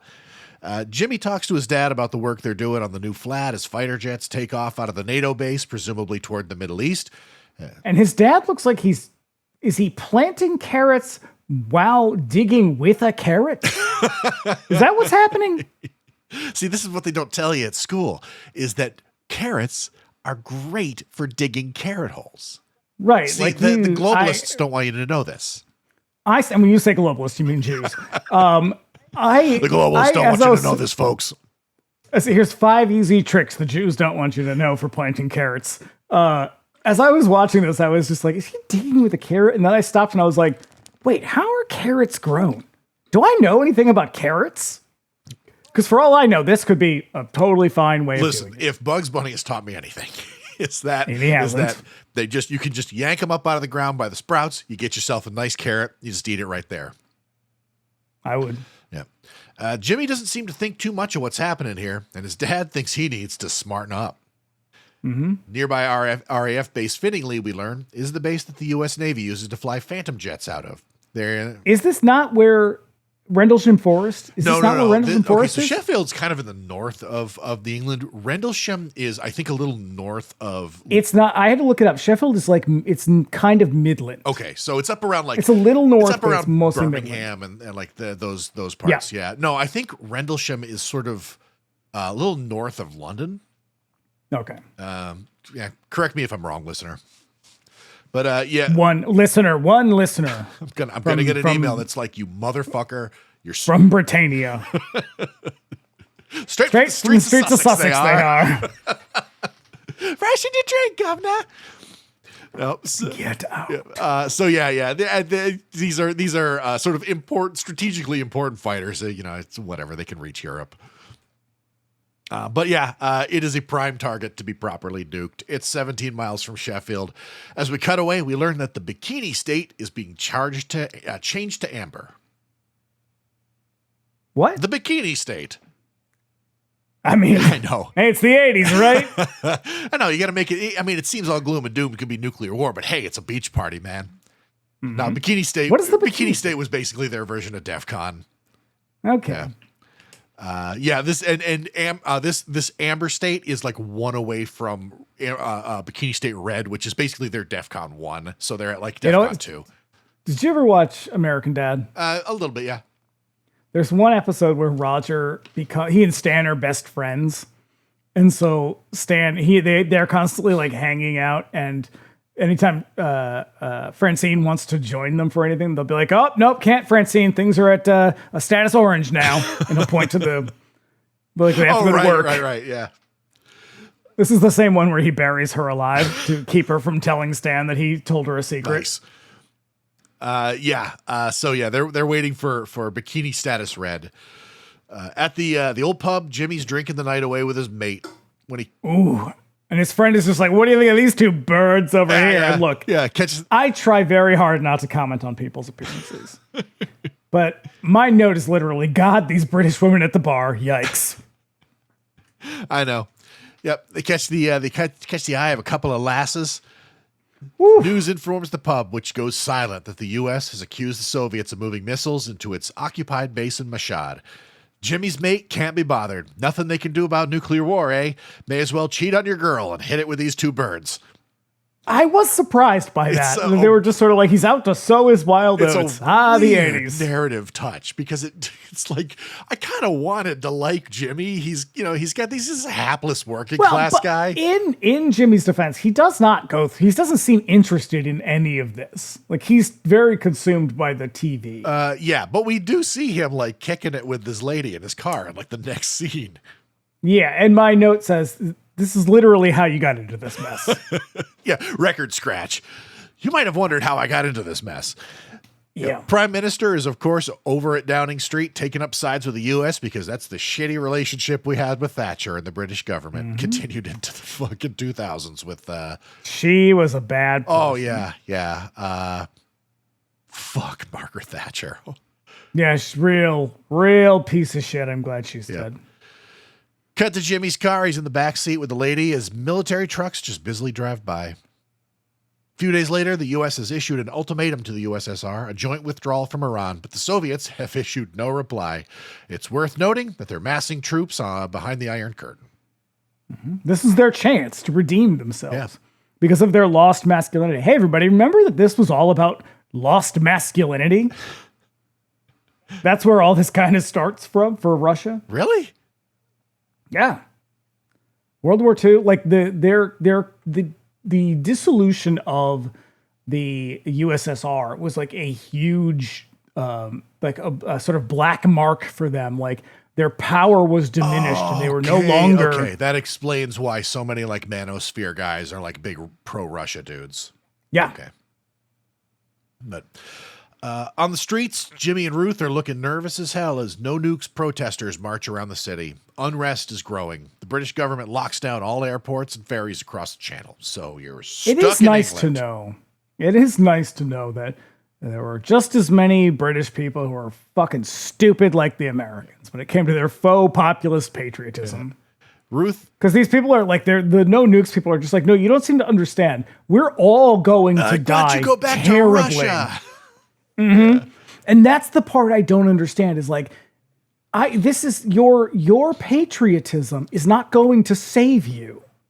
All your dumb fucking, shouting and screaming about, men and women and there's only two genders. None of that shit is real and it doesn't fucking matter when there is actual stuff on the line like this. I just don't understand how you'd be like, nope, I'm clinging to this instead. Yeah.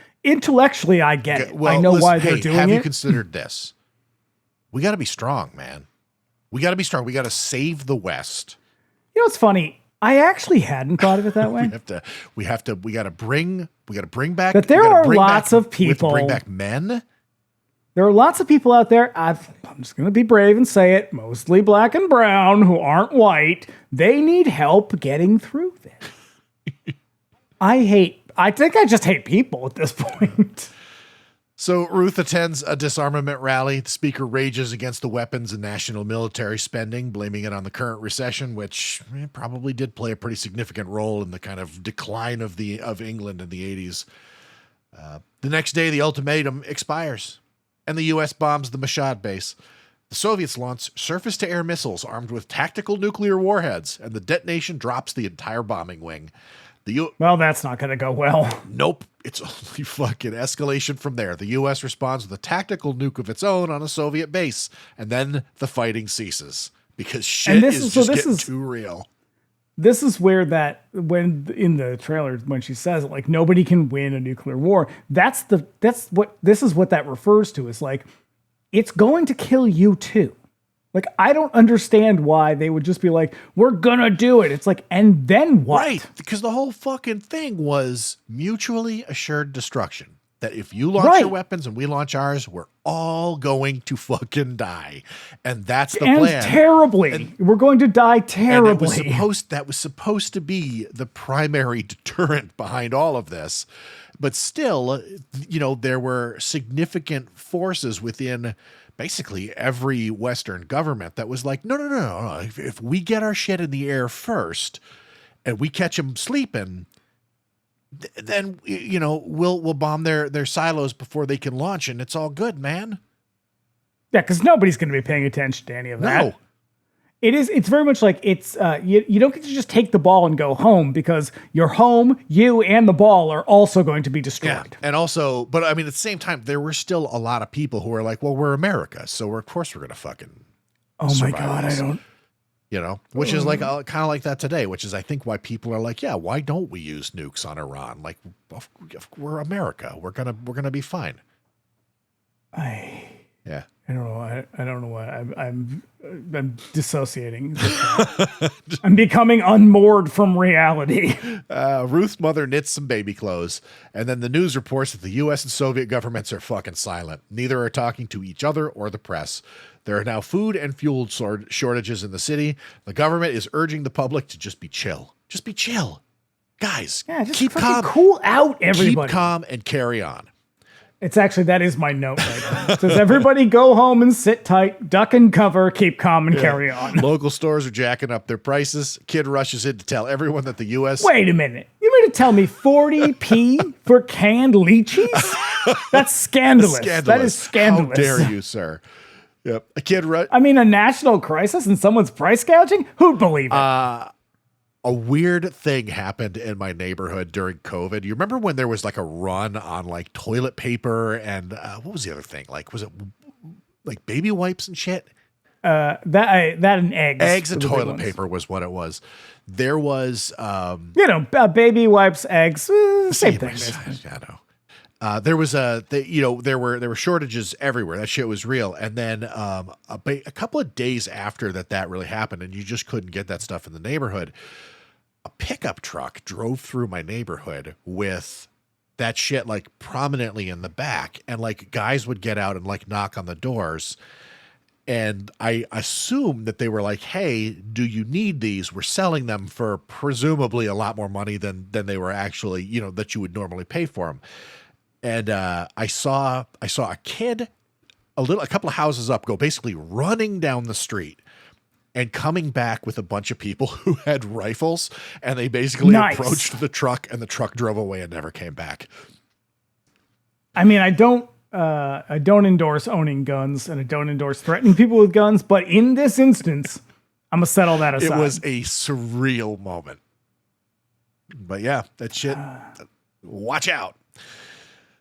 It is sort of funny to think like we watch this. It's very much a piece of fiction. It feels like a piece of fiction. It's dated and it is all that. But having been through a pandemic and like a national crisis and a global crisis, there is a lot of overlap where like there are just people who refuse because they're too afraid, or for whatever reason, they refuse to see reality.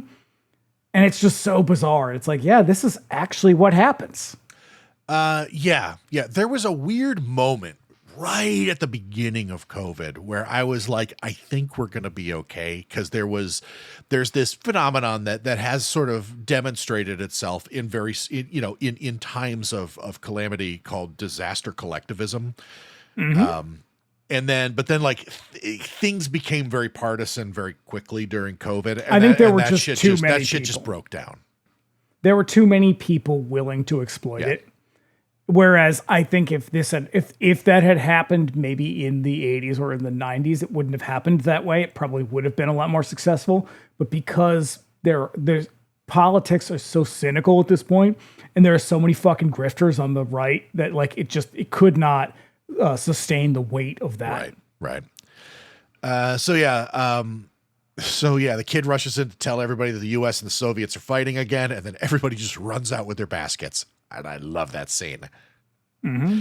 The two navies are battling in the Gulfs. Jimmy tends to his birds. The British government assures the public that diplomacy will win out and the fighting will cease. Just chill. Just be guys. Just be cool. Just fucking everybody take a breath. Cool out. Get out there. Sell some can openers in the street at exorbitant prices. Right. Like the guy in this movie. Riots are breaking out in the city. People are smashing windows and just stealing shit. A citywide curfew keeps the streets mostly calm. No one at Jimmy's can sleep. I do like that they're like, if you're caught in the open, lie down. And I have a note that says, yep, that ought to do it. Let the bad vibes of nuclear war just wash over you. Mm-hmm. In the morning, Jimmy's dad spots the neighbors packing up to leave the city until things cool off. He gives them the hard truth. No one is safe anywhere. You can barely understand what the neighbor is saying. I do like, this is the part of the movie I do. Like, I think I like the first half of this movie more than I like the second half, I guess, which is a little bit weird to say because the second half is sort of the action part. But I like the ramp up part. Mm-hmm. I think one of the things that the day after doesn't do very well is the ramp up part. I think they're too focused. It treads water for so long. Yeah, it gets very boring. And I think this is very tightly focused because I think what Jackson is trying to do is to say, this is not some existential thing. This is not an abstract. Like, this will affect you as a person, you and your family and your neighbors and all of your community members.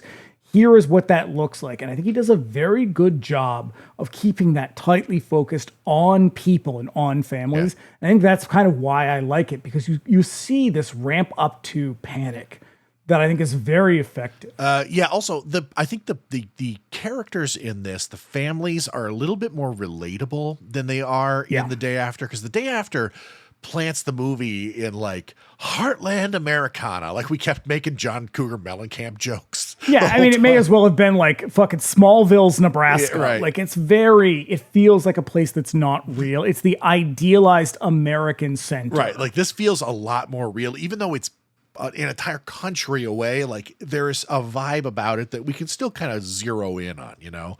There's a bit of a diversity of class in it. Like it feels a little bit more familiar to me for whatever reason. But like that's where most people grew up, is in this sort of like working class to sort of lower middle class. Like that's where most people grew up. So even though it is a country away, or however many countries away it might have been, you're still sort of like, yeah, we all sort of like, we had a dad who grumbled and yelled about the lights being on. Like that's just sort of, that's everybody's experience. Yeah. And so it feels more relatable than the noble farmer. Right. Which is just some like romantic bullshit. Right. The news informs us that borders between East and West Germany are closed. The Soviets are letting the NATO forces in West Berlin leave to their side of the country safely.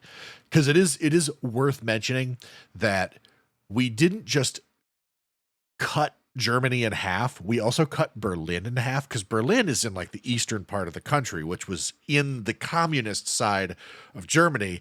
And so like NATO was like, yeah, but we're not giving you the whole capital. Like we're going to cut the capital in half too. So like people in West Berlin were effectively behind the communist side of it. It's a weird thing to think about. So like the Soviets are it's tough. It's like you've got East End boys and West End girls, you know?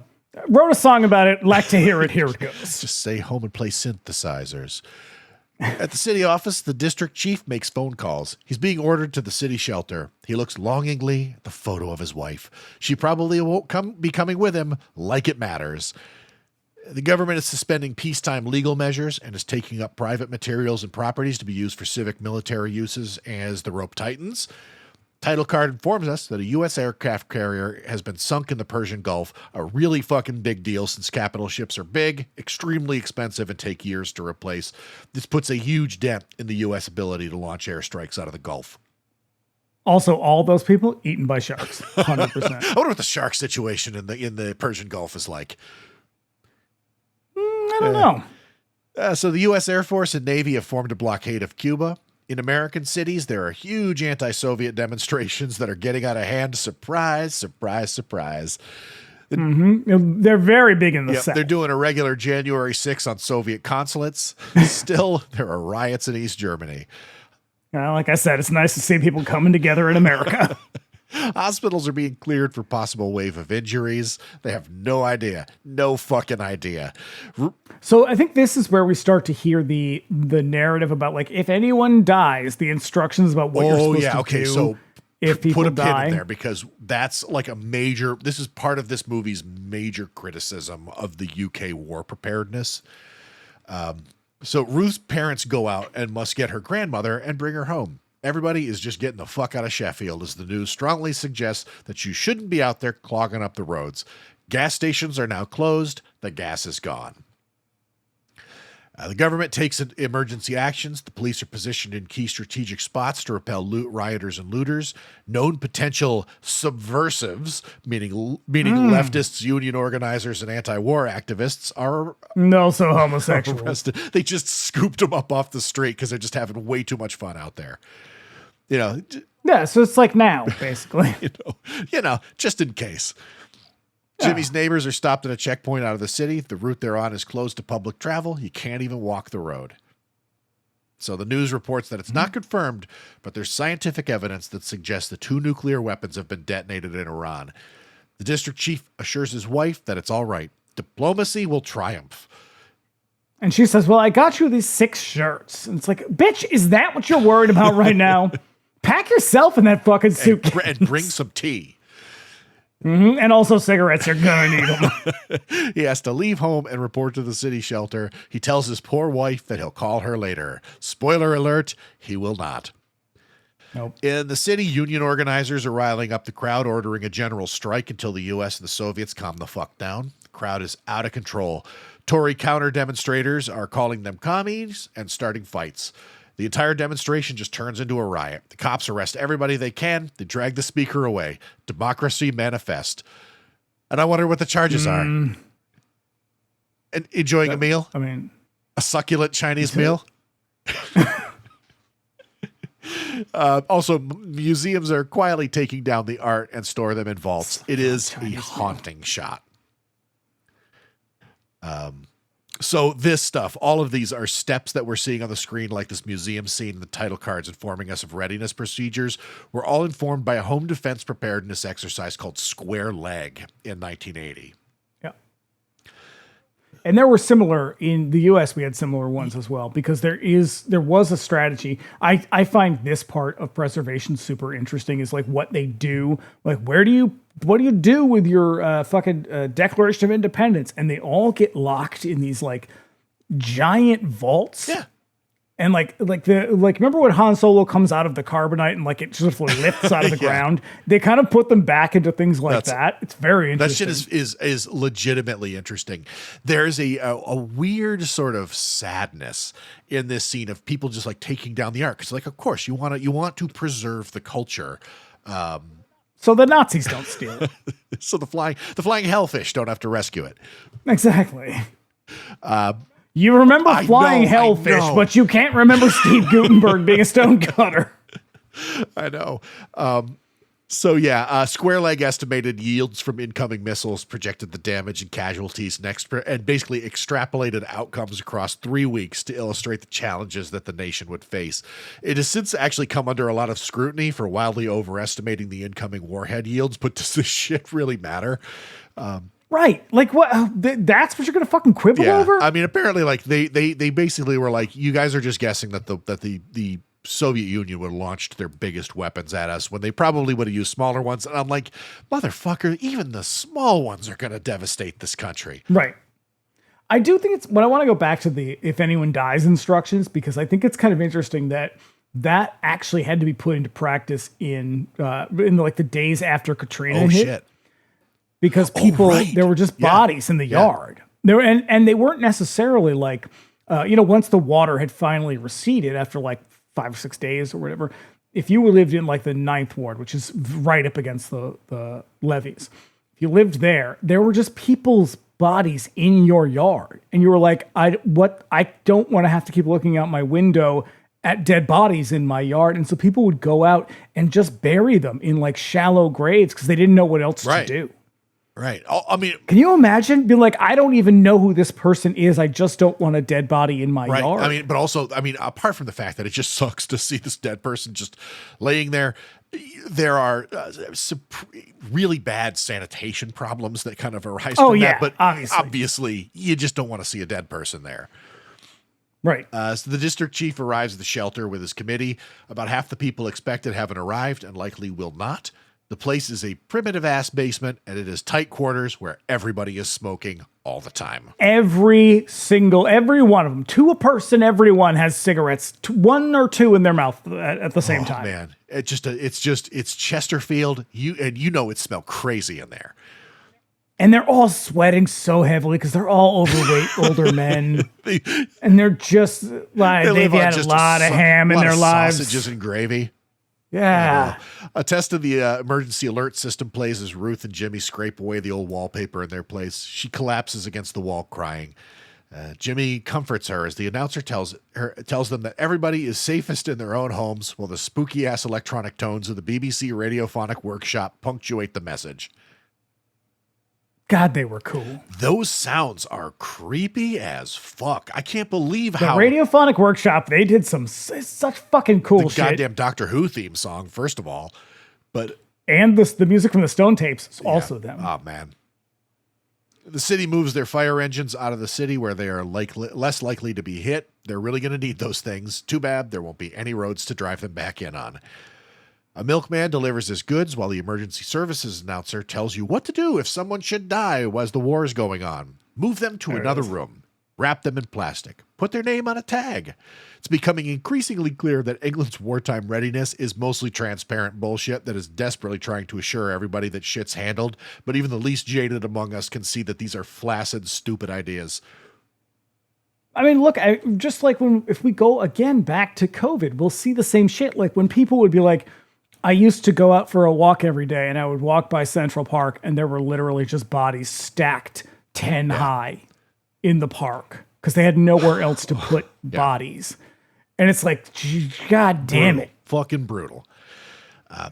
And we still can't put a mask on. Hey, I got rights. I have rights. And also, masks don't work. They make it worse. I am traveling right now. You spell my name with lowercase letters, and that's how I'm going to get around this. I see the fringe on that flag right back there. Oh, my God. I hate the world and everybody in it. I'm traveling. I'm not conducting business. We are the dumbest people ever. Ruth is having morning sickness. Her parents look over the preparedness documents in the newspaper, suggesting that they make a lean-to in a room where they can hide from the blast. A lean-to. And Ruth will be the first of, I'm going to say charitably, 200 people in this movie that are vomiting. As things get worse, the government shuts down non-essential comms. The phone system is now down. The Sheffield Emergency Council tests their radio out and look over the documents about likely nuclear targets. These are actual pages from the Square Leg report. They're operating on a minimum of supplies and don't have nearly what they need. And then they call out to get it, but nothing is available. None of these people who were supposed to show up didn't and will not. Then Jimmy's dad sets up a lean-to in their bedroom made from mattresses and doors taken off of their hinges. His little brother takes it in like they're making a pillow for it. And then... What is the purpose of this exactly? Like, why are they saying build a... So I could not really find this information about how Londoners responded to the Blitz is kind of hard to come by. But I think that they were basing this on that information. Like they were sort of like, these are going to be conventional weapons that are going to probably damage your house. But if you sort of build a little shelter that sort of cushions the falling debris, you'll be okay. So it's just they had to have known that wasn't the case. Like they had to have known this is about radiation. Sure that there were like atomic scientists and like city engineers and like state engineers who were like, this is fucking nonsense. It's not going to do anything for anybody. But at the same time, like what was going to do anything for anybody?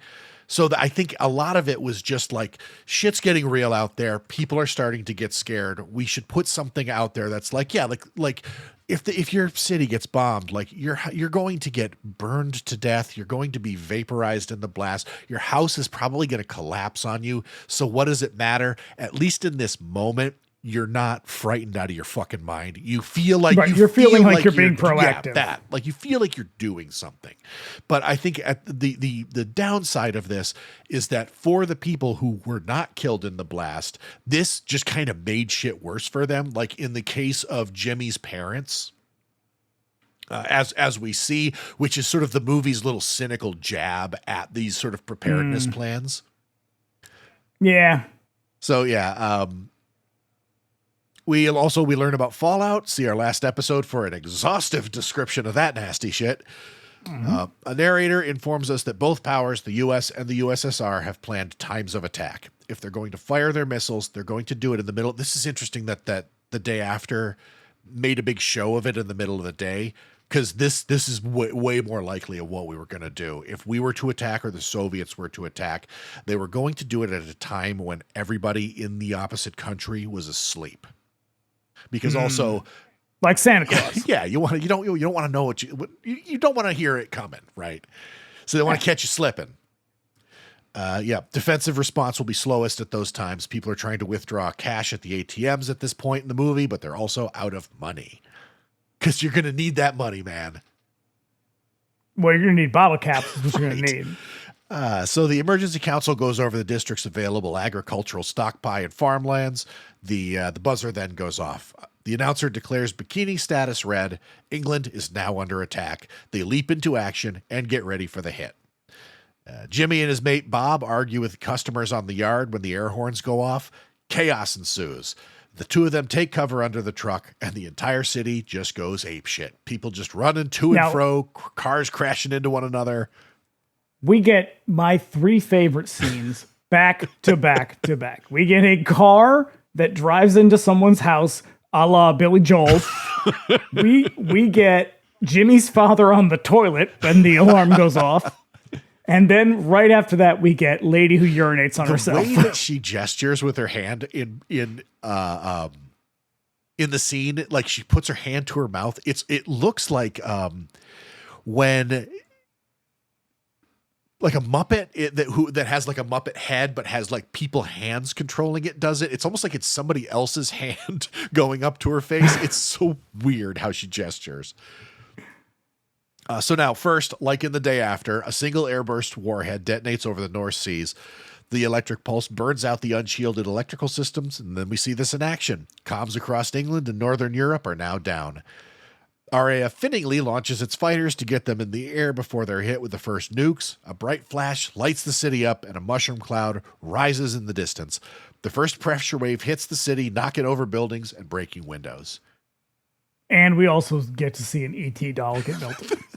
I saw when I was doing this. That's the real I tragedy found an here. article of like the 20 most haunting scenes in Threads, and the melting ET doll was one of them.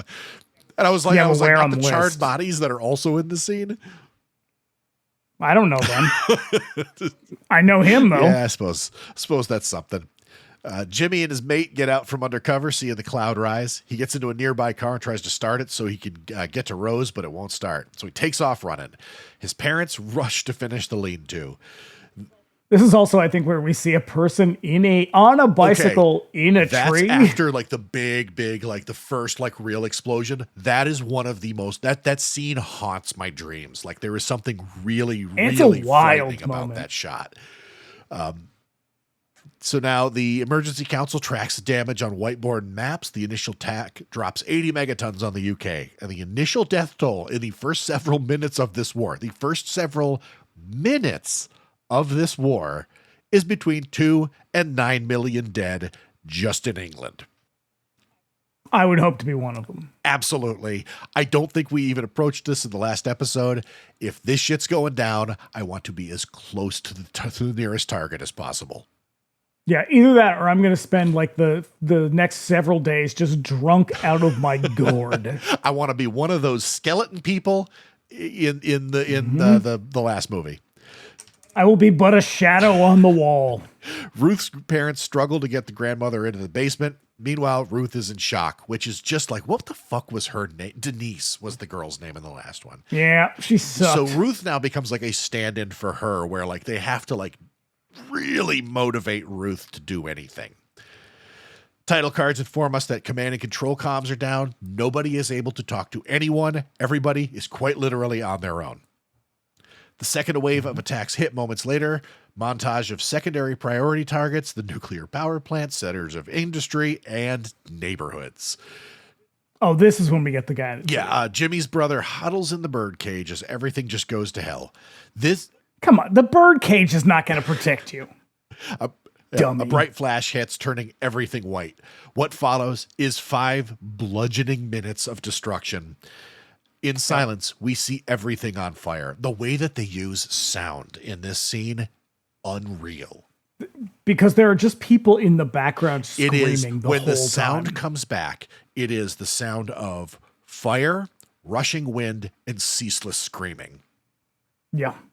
Yep. We get so in silence, everything's on fire. We get a haunting silent shot of milk bottles melting. Just to let you know how hot that shit is. Jimmy's dad desperately trying to put his burning mother out, and then everything explodes. It is unreal. Like the destruction in The Day After is pretty wild. I think it is 1,000 times more effective here. Well, because they use in The Day After, they're using a lot of stock footage of shit that we're very familiar with. This is stuff we're less familiar with. And there's a lot of practical effects here. Yep. Like you get footage of a poor little kitty dying. It's actually a reverse shot of the cat just rolling around in catnip, just enjoying the shit out of itself. Also, that scene of the guy like crawling over the wreckage, something about the way that this is all shot is just like so. Well, because they're also all like burned beyond recognition. A title card informs us that 3,000 megatons have fallen around the world. 210 megatons just fall in the UK, enough to obliterate the entire nation. 2/3 of the houses that weren't blown up during the blast are now on fire. Shots of bodies burning in the streets, Badly injured man writhes on the burning wreckage of a building. Someone on a bike was flung into a tree and set on fire. Also, a lot of animals die here. Yeah. Now, I bet more people would have survived if 3/4 of the population wasn't 80 years old. So fallout is now imminent. Emergency services are useless, and no one is coming to save anyone. Yep. Fire and rescue attempts unlikely is what it says. To put it mildly, the council gets their generator running and turns the lights on. Some of them are injured. One of them is dead from a collapse. And they're just going to stuff that guy into a garbage bag. Jimmy's parents manage to get behind the lean-to, but his mother is horribly burned and in terrible pain. Every time his dad tries to, help her, she, cries out in pain. It is awful to watch. It's pretty hard. And they can hear people calling for help on the street below. Ugh. Ruth's family is physically okay, but Ruth is in shock. This is way, way, way worse than anybody could have possibly expected. The government assurances that everything would be... But again, why? You should have expected I would say the this. government assurances that everything would be okay just did more damage than good. And they will still do this now. Yeah. The council is starting to receive other district councils on the radio. It's chaos in the headquarters. They reach a nearby fire station, but they've taken so much damage that they can't really do anything.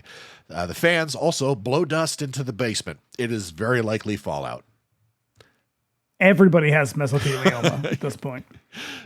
I just assume that's one of the things you get. Yeah. Montage of shots from the neighborhoods where the blasts have broken every window and stripped roofs from the houses. There is no shelter from the fallout for these locations. These people are about to get really fucking sick. Jimmy's dad is starting to show signs of radiation sickness almost immediately.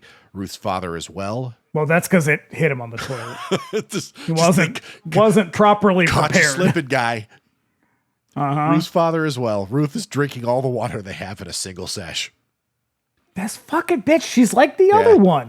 One day after the attack, Jimmy's parents are still in their shitty little shelter as the house smolders around them. They climb out to see the damage for the first time. They look for their youngest son, finding his remains in the rubble of the bird coop. Shit's just bleak. Because it's just his fucking legs and sneakers, sitting, sticking out of a pile of bricks. It's like that, was that Akewood bit about when they find the shoe and the single shoe in the driveway? Yes. Is there a foot in it? 3 days plus, radioactive dust is coming through the vents. They do their best to coordinate the emergency response, but no one can get a vehicle near the city. There are no roads, and it's entirely too radioactive to go outside. They review the damage on a map. One circle indicates a large section of the city that has nothing but a smoking radioactive crater. The other circle indicates 50% survivors, but these people are cut off from any meaningful rescue and are fucking doomed. Mm-hmm. The district chief points out his neighborhood, where his wife is. It's still standing, but is receiving thousands of rads an hour. If she's alive, she won't be in a couple of days. No, she's not alive. They all argue. And this is also where everybody starts retching and vomiting. Oh, yeah. Every time there's so much expectorating in this. Every time we cut back to Jimmy's parents, his dad just loudly vomits a beige substance. And it's like, oh, dude, listen, guys, I get it. We don't have to do this every time we see the guy. Yeah. They all argue very, very loudly about what they could do. One dude in the place in charge of roads and highways rebukes them all. He is informed that one police response has managed to drive into the city, but they're running out of gas and need to know where they can get more. Probably nowhere. Oh, you skipped the part where I think it's Jimmy's grandmother shits the bed. I did. That scene is upsetting. It's a very sad moment. Yeah. One week in, what's left of the government has consolidated the emergency ration. They won't be able to deliver it for another couple of weeks when the fallout has subsided to reasonably safe levels. The fires have mostly burned out, and we get haunting shots of the shattered neighborhoods. Ruth's parents dole out a small amount of canned food, and she is refusing to eat. She is just beside herself with grief. Jimmy is dead, and she is stuck with a baby on the way in the last days of mankind. And she's worried it's going to be ugly and deformed. Her words, not mine. Jimmy's parents are still struggling to live under the lean-to. His mother weakly cries, wishing for death. His father is sick with radiation poisoning. They are utterly without hope. Mm-hmm. Now, the emergency council begins to try and dig themselves out of the basement, but the building above has collapsed on top of them. The fans have also stopped moving air into the basement, and they're out of cigarettes. And they're just all of them just chain smoking still. Oh my God. It is everything in that. It now has like a light beige coating about it. Just nicotine on every surface. Yeah. I feel like if you were not a smoker ever, this probably seems just like nothing to you. But if you were a person who smoked for a long time, particularly smoked inside, this is like PTSD for me. Yeah, they're losing touch with all the other surfaces. It's to be assumed that those people have either died or moved out of the shelters. They're making plans for how to deal out the food. There's a lot of work to be done, so they plan to put people to work in exchange for food. But you got to worry about the raiders. Right. So that's... Jimmy's dad climbs out of the shelter to get water for his wife. His bed sheets are stained with blood. He turns the faucet on to find that there's still a little water left in the pipe, and then he goes to get something to put it in, but the pipe runs dry as he returns. It's a really sad moment. Also, because I think the thing he grabs is a colander. It's just, oh no. Insult to injury. Yeah. At Ruth's, they force the basement door open in order to bring the grandmother's dead body up. Ruth wanders away as they cover the poor old woman, and then they sort of chase after her, but she's... Yeah, it's a real like, Ruth, no, stop, don't. Yeah, they're like, oh no. So they go back down without her. Like, they just kind of like reach out into the void for her and call her name, but like, you could have rushed into the backyard and grabbed Ruth and been like, what the fuck you doing, girl? She drank all their water. Fuck her. They're just cutting their losses at this point. Yeah. So they go back down. 10 days out, we get a montage of the destruction. Ruth climbs through the rubble to find other survivors just foraging for supplies. Jimmy's dad finds some water running off the wreckage and drinks it, immediately vomiting. Yeah, you can't be drinking rusty water like that. Nope. The scenery is surreal, like firebombing of Dresden shit. Ruth finds people in shock, children screaming for their mother, badly injured people just waiting to die, corpses in the rubble. The horrible is a terrible, terrible thing that you can feel. She finds a woman badly burned who passively cradles a dead, horribly burned baby. So at first I thought that this was like a sort of despondent woman with a baby doll, because it is obviously it's a toy. It's a prop doll. Yeah. And I was just like, oh, so she's like crazy now or something, I guess. And then at the end I was like, oh no, it's supposed to be a real baby. Yes, also, this is the one I wanted to point out. I think that this is the woman from the No Nukes protest. Okay. Well, she's seen better days. For sure. Her worst fears confirmed. Ruth's parents check the time in a carbon copy scene from the day after where Steve is introduced to the Dahlberg family. Mm-hmm. But in this movie, instead of a helpful young man, they hear somebody wandering around upstairs just looking for supplies. Yeah, this is sort of like the Stand version of the story. Right. In the last episode, I explained fallout, tons upon tons of irradiated dust thrown into the atmosphere, blows around and falls, yada, yada, bringing huge amounts of radiation with it until the isotopes decay. This movie tells you precisely how much radioactive dust was flung into the atmosphere worldwide. And the answer is 500 million tons. Would it also get into the rain? Yes. Like, would it create radioactive it absolutely rain? Would. Yeah. That's what I thought. So what the day after omits, however, is nuclear winter. And this movie explains it. The impenetrable clouds of fallout choke out the sun. An average March day in Sheffield would be 50 degrees Fahrenheit, 10 degrees Celsius. Nuclear winter is going to drop the average... And let's be honest, that's pretty bleak to begin with. Really cold. Nuclear winter is going to drop that average to 7 degrees Fahrenheit, negative 14 Celsius. In a period of a couple of days... I grew up in New Hampshire, so it doesn't mean anything to me. That temperature drop happens in like 2 or 3 days. So the sun never comes out. It's dark all the time and extremely cold. Ruth reaches... And put a pin in that for when the sun does eventually come back out. It just gets worse. Comes back with a force. It's like, oh good, the fallout's gone. The nuclear winter is over. Oh shit, it's just getting worse. Ruth reaches Jimmy's house and finds a corpse of his mother under the lean-to, and his father is gone. I do like that at this point, the people are all sort of shambling around like zombies. Yeah. His father is out at the depot where the state is hoarding rations. The soldiers call out to the mob with bullhorns to go home. The mob is ready to knock the fence over. Some dude climbs over the fence and is shot for his trouble. The rest of the forces tear gas the crowd. And now it is remarkably similar to The Day After. Yeah. Plot wise, and I think I don't think because that's one ripping the other off. I think it's just because neither of them has a real plan for the movie. That or a part of me sort of feels like it's a sort of cynical jab, like, you fucking idiots, like, this is how it's going to be. Let me show you how it's done. Then again, maybe not. It's just kind of a universal story. Yeah, I think that's my problem. Is like it's just there's nowhere to go. With right. So now, 16 days in, the hospital scene. Oh God, this is a grisly scene. Fuck me. Survivors mass on the hospital, shambling in like zombies.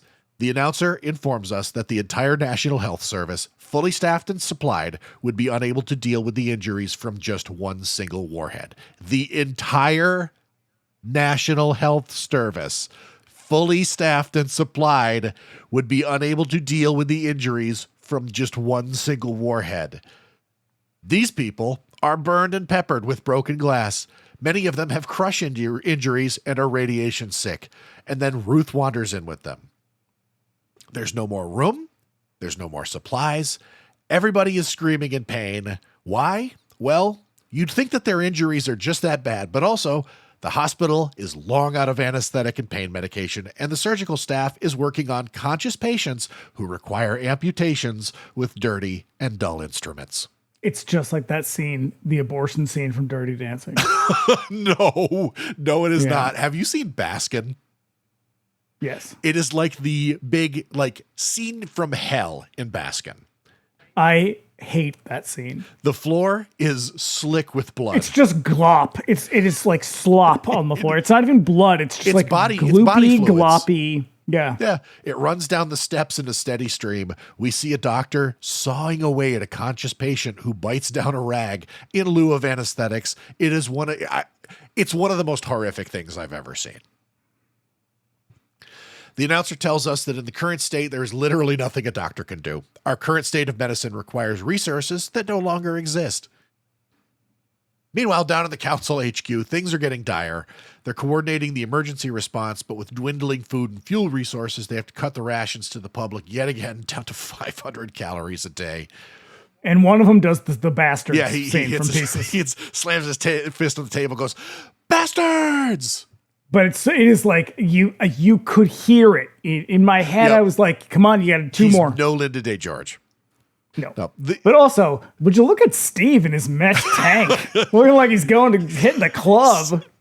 A little too sexy for the end of the world. At that point, he was just like, "Everybody, I don't care who knows it. I'm gay." The average resting metabolic rate of an adult is around 1,500 calories. That's if you sit in a chair literally all day doing nothing, your body will just automatically burn 1,500 calories. They're giving you 500 calories, and you're probably out there like digging holes and putting bodies in it and shit. It's not enough. No. Public order is also failing. Looters are turning up. The emergency council is advising the military to declare martial law and just shoot looters on sight. People are turning on one another. The council is still dug in. The guy on the radio wants to know when they'll be dug out. Cut to a shot of the council building, which is a mountain of rubble. The answer is probably never. Is this when they shoot the cops shoot the looters? Yeah. And one of them is like, "Oh, what's he got in his pocket?" He goes, "A bag of crisps, prawn cocktail." And my note says, "I'll have a Mountain Dew." Oh, no. 22 days in, the vermin arrive. Rats are becoming a mega problem. The unclean conditions, the rotting bodies left out in the open. It's resulting in a sudden epidemic of cholera, dysentery, and typhoid. Mm-hmm. All the good ones. Just rolling out the hits. At Ruth's house, the basement door is open. Looters emerge complaining of the smell. They've been dead for who knows how long. The looters exit out the back and run into a military patrol. They shoot one of them and arrest the others. This is where the prawn cocktail. Yeah. Finding the couple murdered, the patrol arrests them as well and confiscates supplies they've recovered. Reconstruction duties commence. All able-bodied survivors are compelled to work. Food is the new currency. Workers get to eat. Those that don't.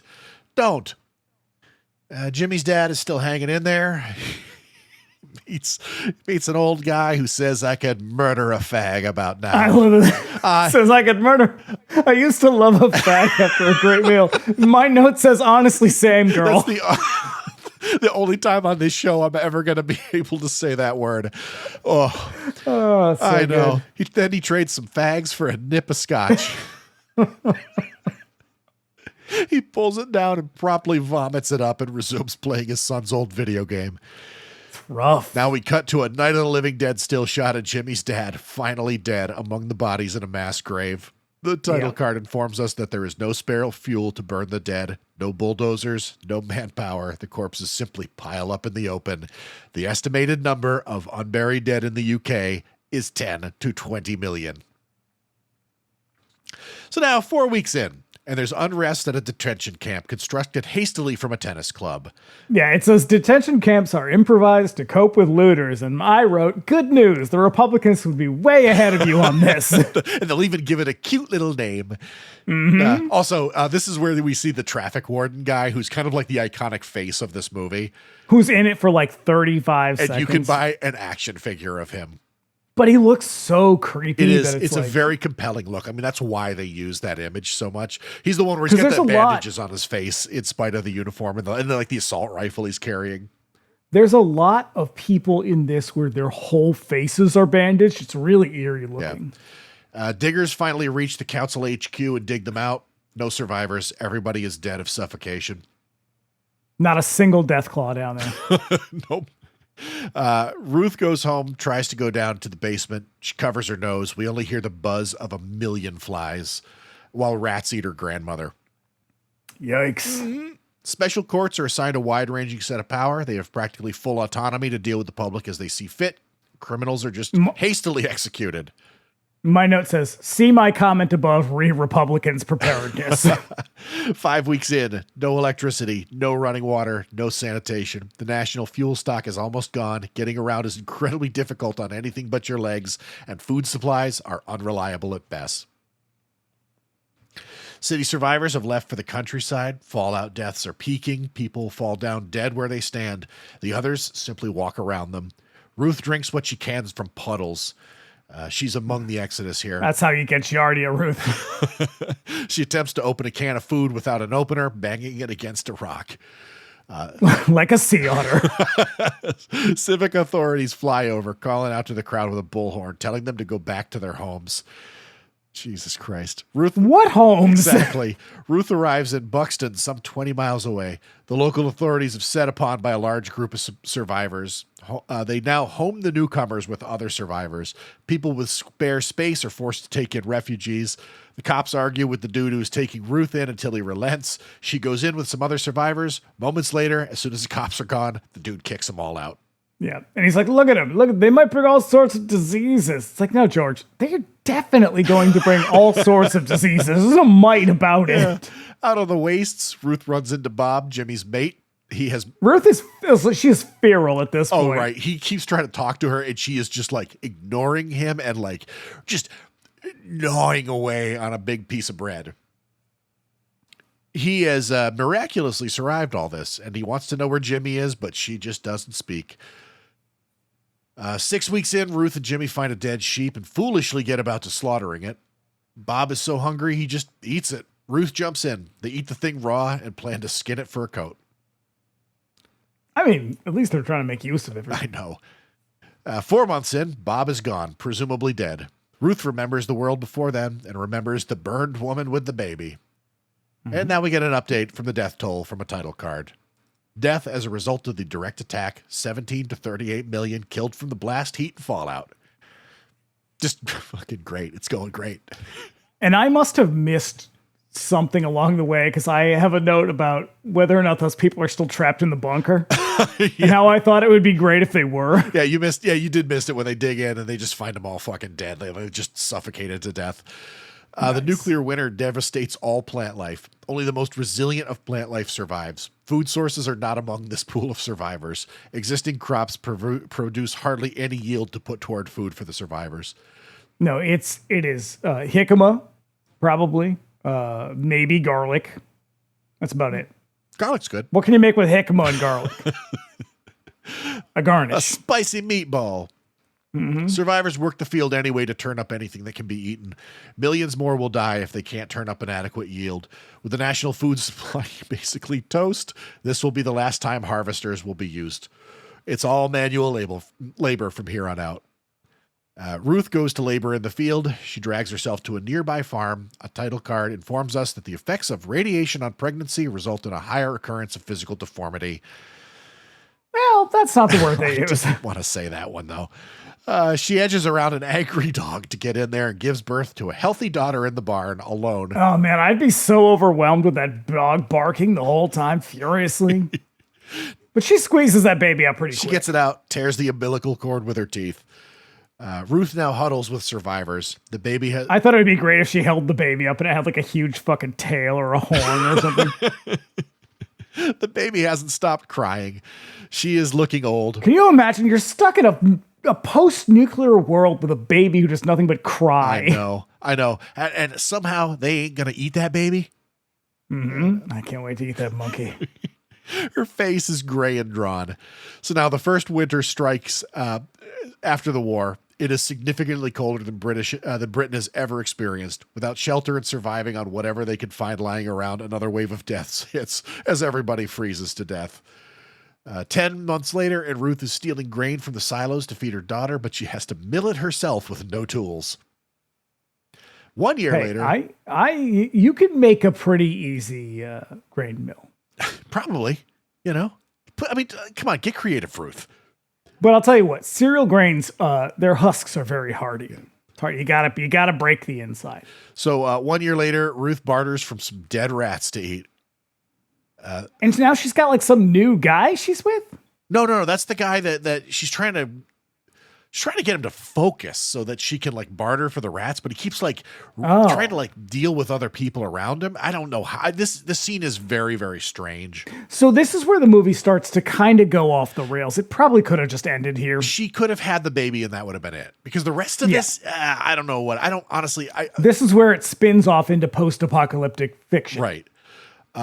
She barters for the rats, and now the skies are beginning to clear. The fallout is down. That which isn't has thinned enough to let the sunlight back in. The damage to the atmosphere means that there is now a heavier dose of UV light falling on everything. Can you imagine? So you survive radiation poisoning for like years. Then you get cancer. Yeah. Ruth is remarkably resilient. Like, she has been exposed to the fucking worst throughout. Yeah, she drank all their water. She was prepared. That's what warded it off. She drank all that vodka. Mm-hmm. Survivors work the field, covered as best they can, wearing glasses to filter the UV light. Cataracts are now widespread. Leukemia and skin cancer is significant. Anybody who spends any time outside is going to get it. That being like everyone. Everybody, yeah.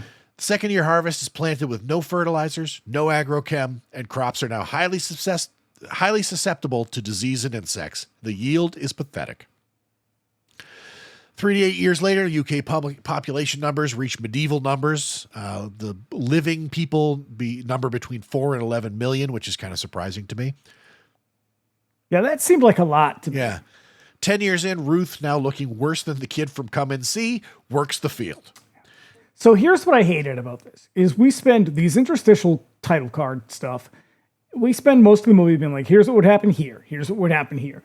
At 10 years, we switch specifically to Ruth. Yeah. Like, Ruth is named in the title card. And it's such a hard thing because it's like, you've now switched. There's no consistency in what you're doing now. You've turned this into science fiction. Yeah. And now you're like calling it out in this technique. Right. She falls down, hardly able to move. Her daughter, Jane, now 11, tries to rouse her, but she's too weak and broken to work. Her eyes are covered in cataracts. She looks ancient. The girl speaks in broken English, and Ruth dies. Her daughter looks at her like she doesn't understand, and then she takes her mother's belonging and leaves to work. Yeah, but she's got that tail. Makes her extra valuable. At a nearby school, a small group of children watch an educational video that barely plays. This is the most depressingly British part of the entire The movie. video is about skeletons of animals, and they all look positively broken down. The teacher sits at the back, just mouthing the words. This is all the... You know, like most teachers you had. I mean, honestly, my teachers in like 3rd and 4th grade were just like this lady. This is all the education these kids will get, which explains the new form of English that they all speak to one another.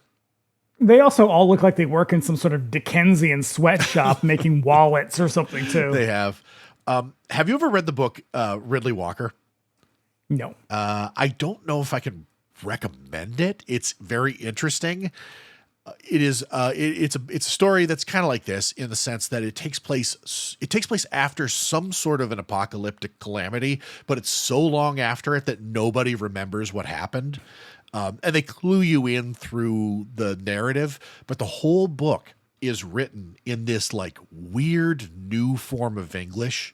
Oh, that would drive me crazy, like fucking Clockwork Orange. Imagine that, but the entire book, even like the sort of narrative descriptions and stuff are written in this style. Because all of these kids... It's first person from the perspective of this kid who like lives in this wasteland. Ugh, no, all of these people, they're all like the mutants from The Hills Have Eyes at this point. Yeah. When the education is done, they deconstruct threads of various clothing, which will be used in other projects. Deconstructing threads, you say? 13 years in, industry is returning to England in rudimentary forms. Steam is powering most machines now. Jane tries to start a fire to cook a rabbit. 2 boys come in, demanding the rabbit. She fends them off with a stick as they bark at each other in New English. Later on, the 3 of them steal some food. Dude with a rifle shoots one of the boys. Jane and the boy escape and fight over the food, and then he rapes her as they struggle. Yeah, you know, like a proper British lad. I tell you, ever since those bombs fell, ain't no gentleman in England anymore. Ruth's daughter, now pregnant, stumbles over the rubble with her belongings. She comes upon what passes for a hospital now, passing through a lot where 3 bodies hang ominously in the foreground. Yeah, I was like, are those bodies just fucking hanging there? The lady attending tries to get her to leave, but she gets into a bed and pushes. The baby is delivered silently, no crying. The nurse passes a bloody bundle to the girl, who stares at the stillborn corpse, sets it aside in horror. Roll credits. I regret this. It was not a good idea. I thought it would be. It's an interesting sort of compare and contrast between the 2 movies. It is a topic that, in spite of the fact that it brings me tremendous distress, I insist on learning about this stuff and like knowing it, and I kind of like talking about it. But clearly we've dedicated 7 hours to it. Fucking Christ. I'm glad this one was not a 3-hour episode, but yeah, Threads. I can't recommend it, but I recommend it. Does that make sense? I guess it depends. It depends on what you're looking for. Does this movie hold up well? No, it's extremely aggressive. It's making a political point that is no longer. It wouldn't resonate. I don't know that it's no longer relevant, but it probably wouldn't resonate. The last time, a lot of this stuff would look very unfamiliar. Before the 2 times I watched this for this episode, the last time I watched this was when Russia invaded Ukraine, because in that moment it felt very relevant because everybody was like, holy shit. And then, you know, Donald Trump keeps talking about nuclear weapons like he's just fucking dying to use them. Well, because he loves the 80s. And the more that shit just gets more chaotic in this country, I had sort of pushed out of my mind the last time that we went through this with him, precisely how much stupid, calamitous bullshit happens in a single day. And here we are like fucking 6 months into this, and I'm not sure I can handle another 3.5 years of this. But also there are times when I'm like, is he going to fucking use these things? I mean, he's probably going to die in the next 6 months. On the toilet. Yep. Yeah, I look forward to that day. But like, yeah, in spite of the fact that it does feel, it's very much an artifact of the 80s. I think it's more honest. It's more honest than the other way one. more honest. My thing is, these weapons still exist, and they are in the hands of every new iteration of leadership that comes into possession of these weapons in this country and in Russia, which still has a shitload of these fucking things, is crazier and stupider than the one before. And that's if they're in anyone's hands at all. There's like so many of these that are just some fucking dude sitting in a missile silo. There was a Vice news report about one of their writers who went to Bulgaria and literally bought a warhead. Which was delivered to him seatbelted into the fucking passenger seat of a pickup truck. Well, at least it was seatbelted. But yeah, like these are out there. Some of them are in the hands of people who just, I don't think they remember or care. It's that one. They don't care how devastating it is. And that most of them are going to get whisked off to little, secret bunkers under. All right, you're getting hysterical. under their fucking various nations, while the rest of us are going to fucking have to deal with the mess.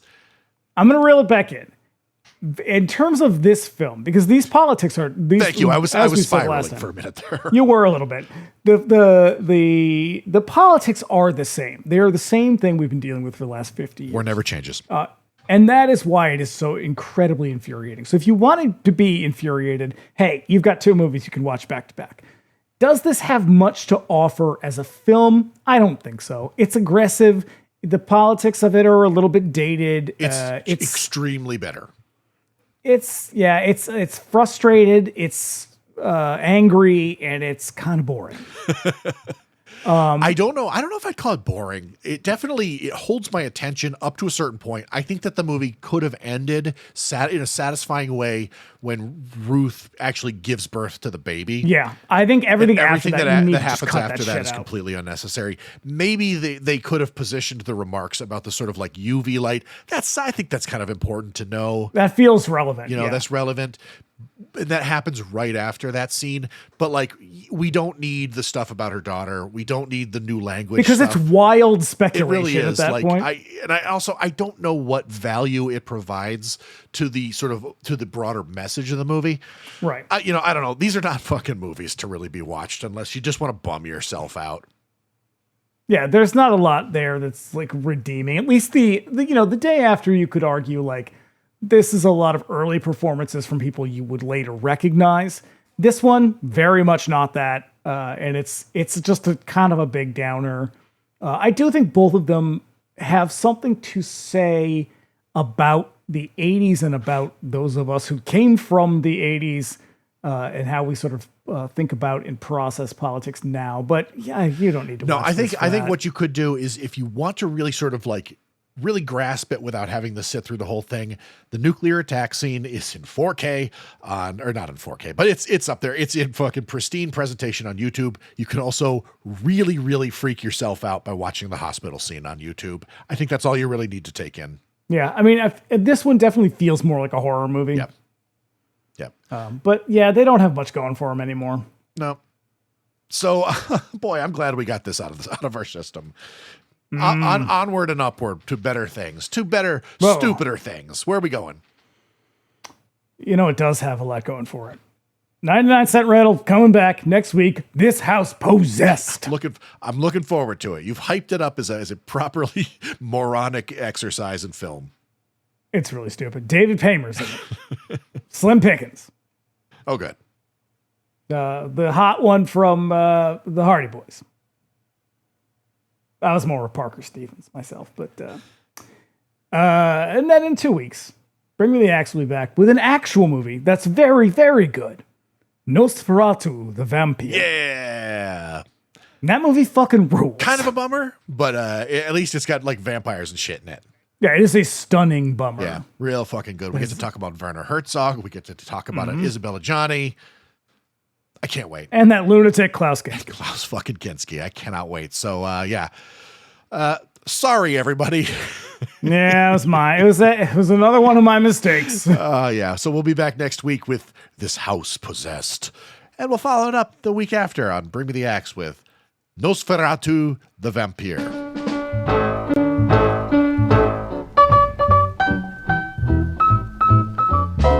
Crawl out through the fallout, baby, when they drop that bomb. Crawl out through the fallout with the greatest of aplomb. When your white count's getting higher, hurry, don't delay. I'll hold you close and kiss those radiation burns away. Crawl out through the fallout, baby, to my loving arms. Through the rain of strontium-90.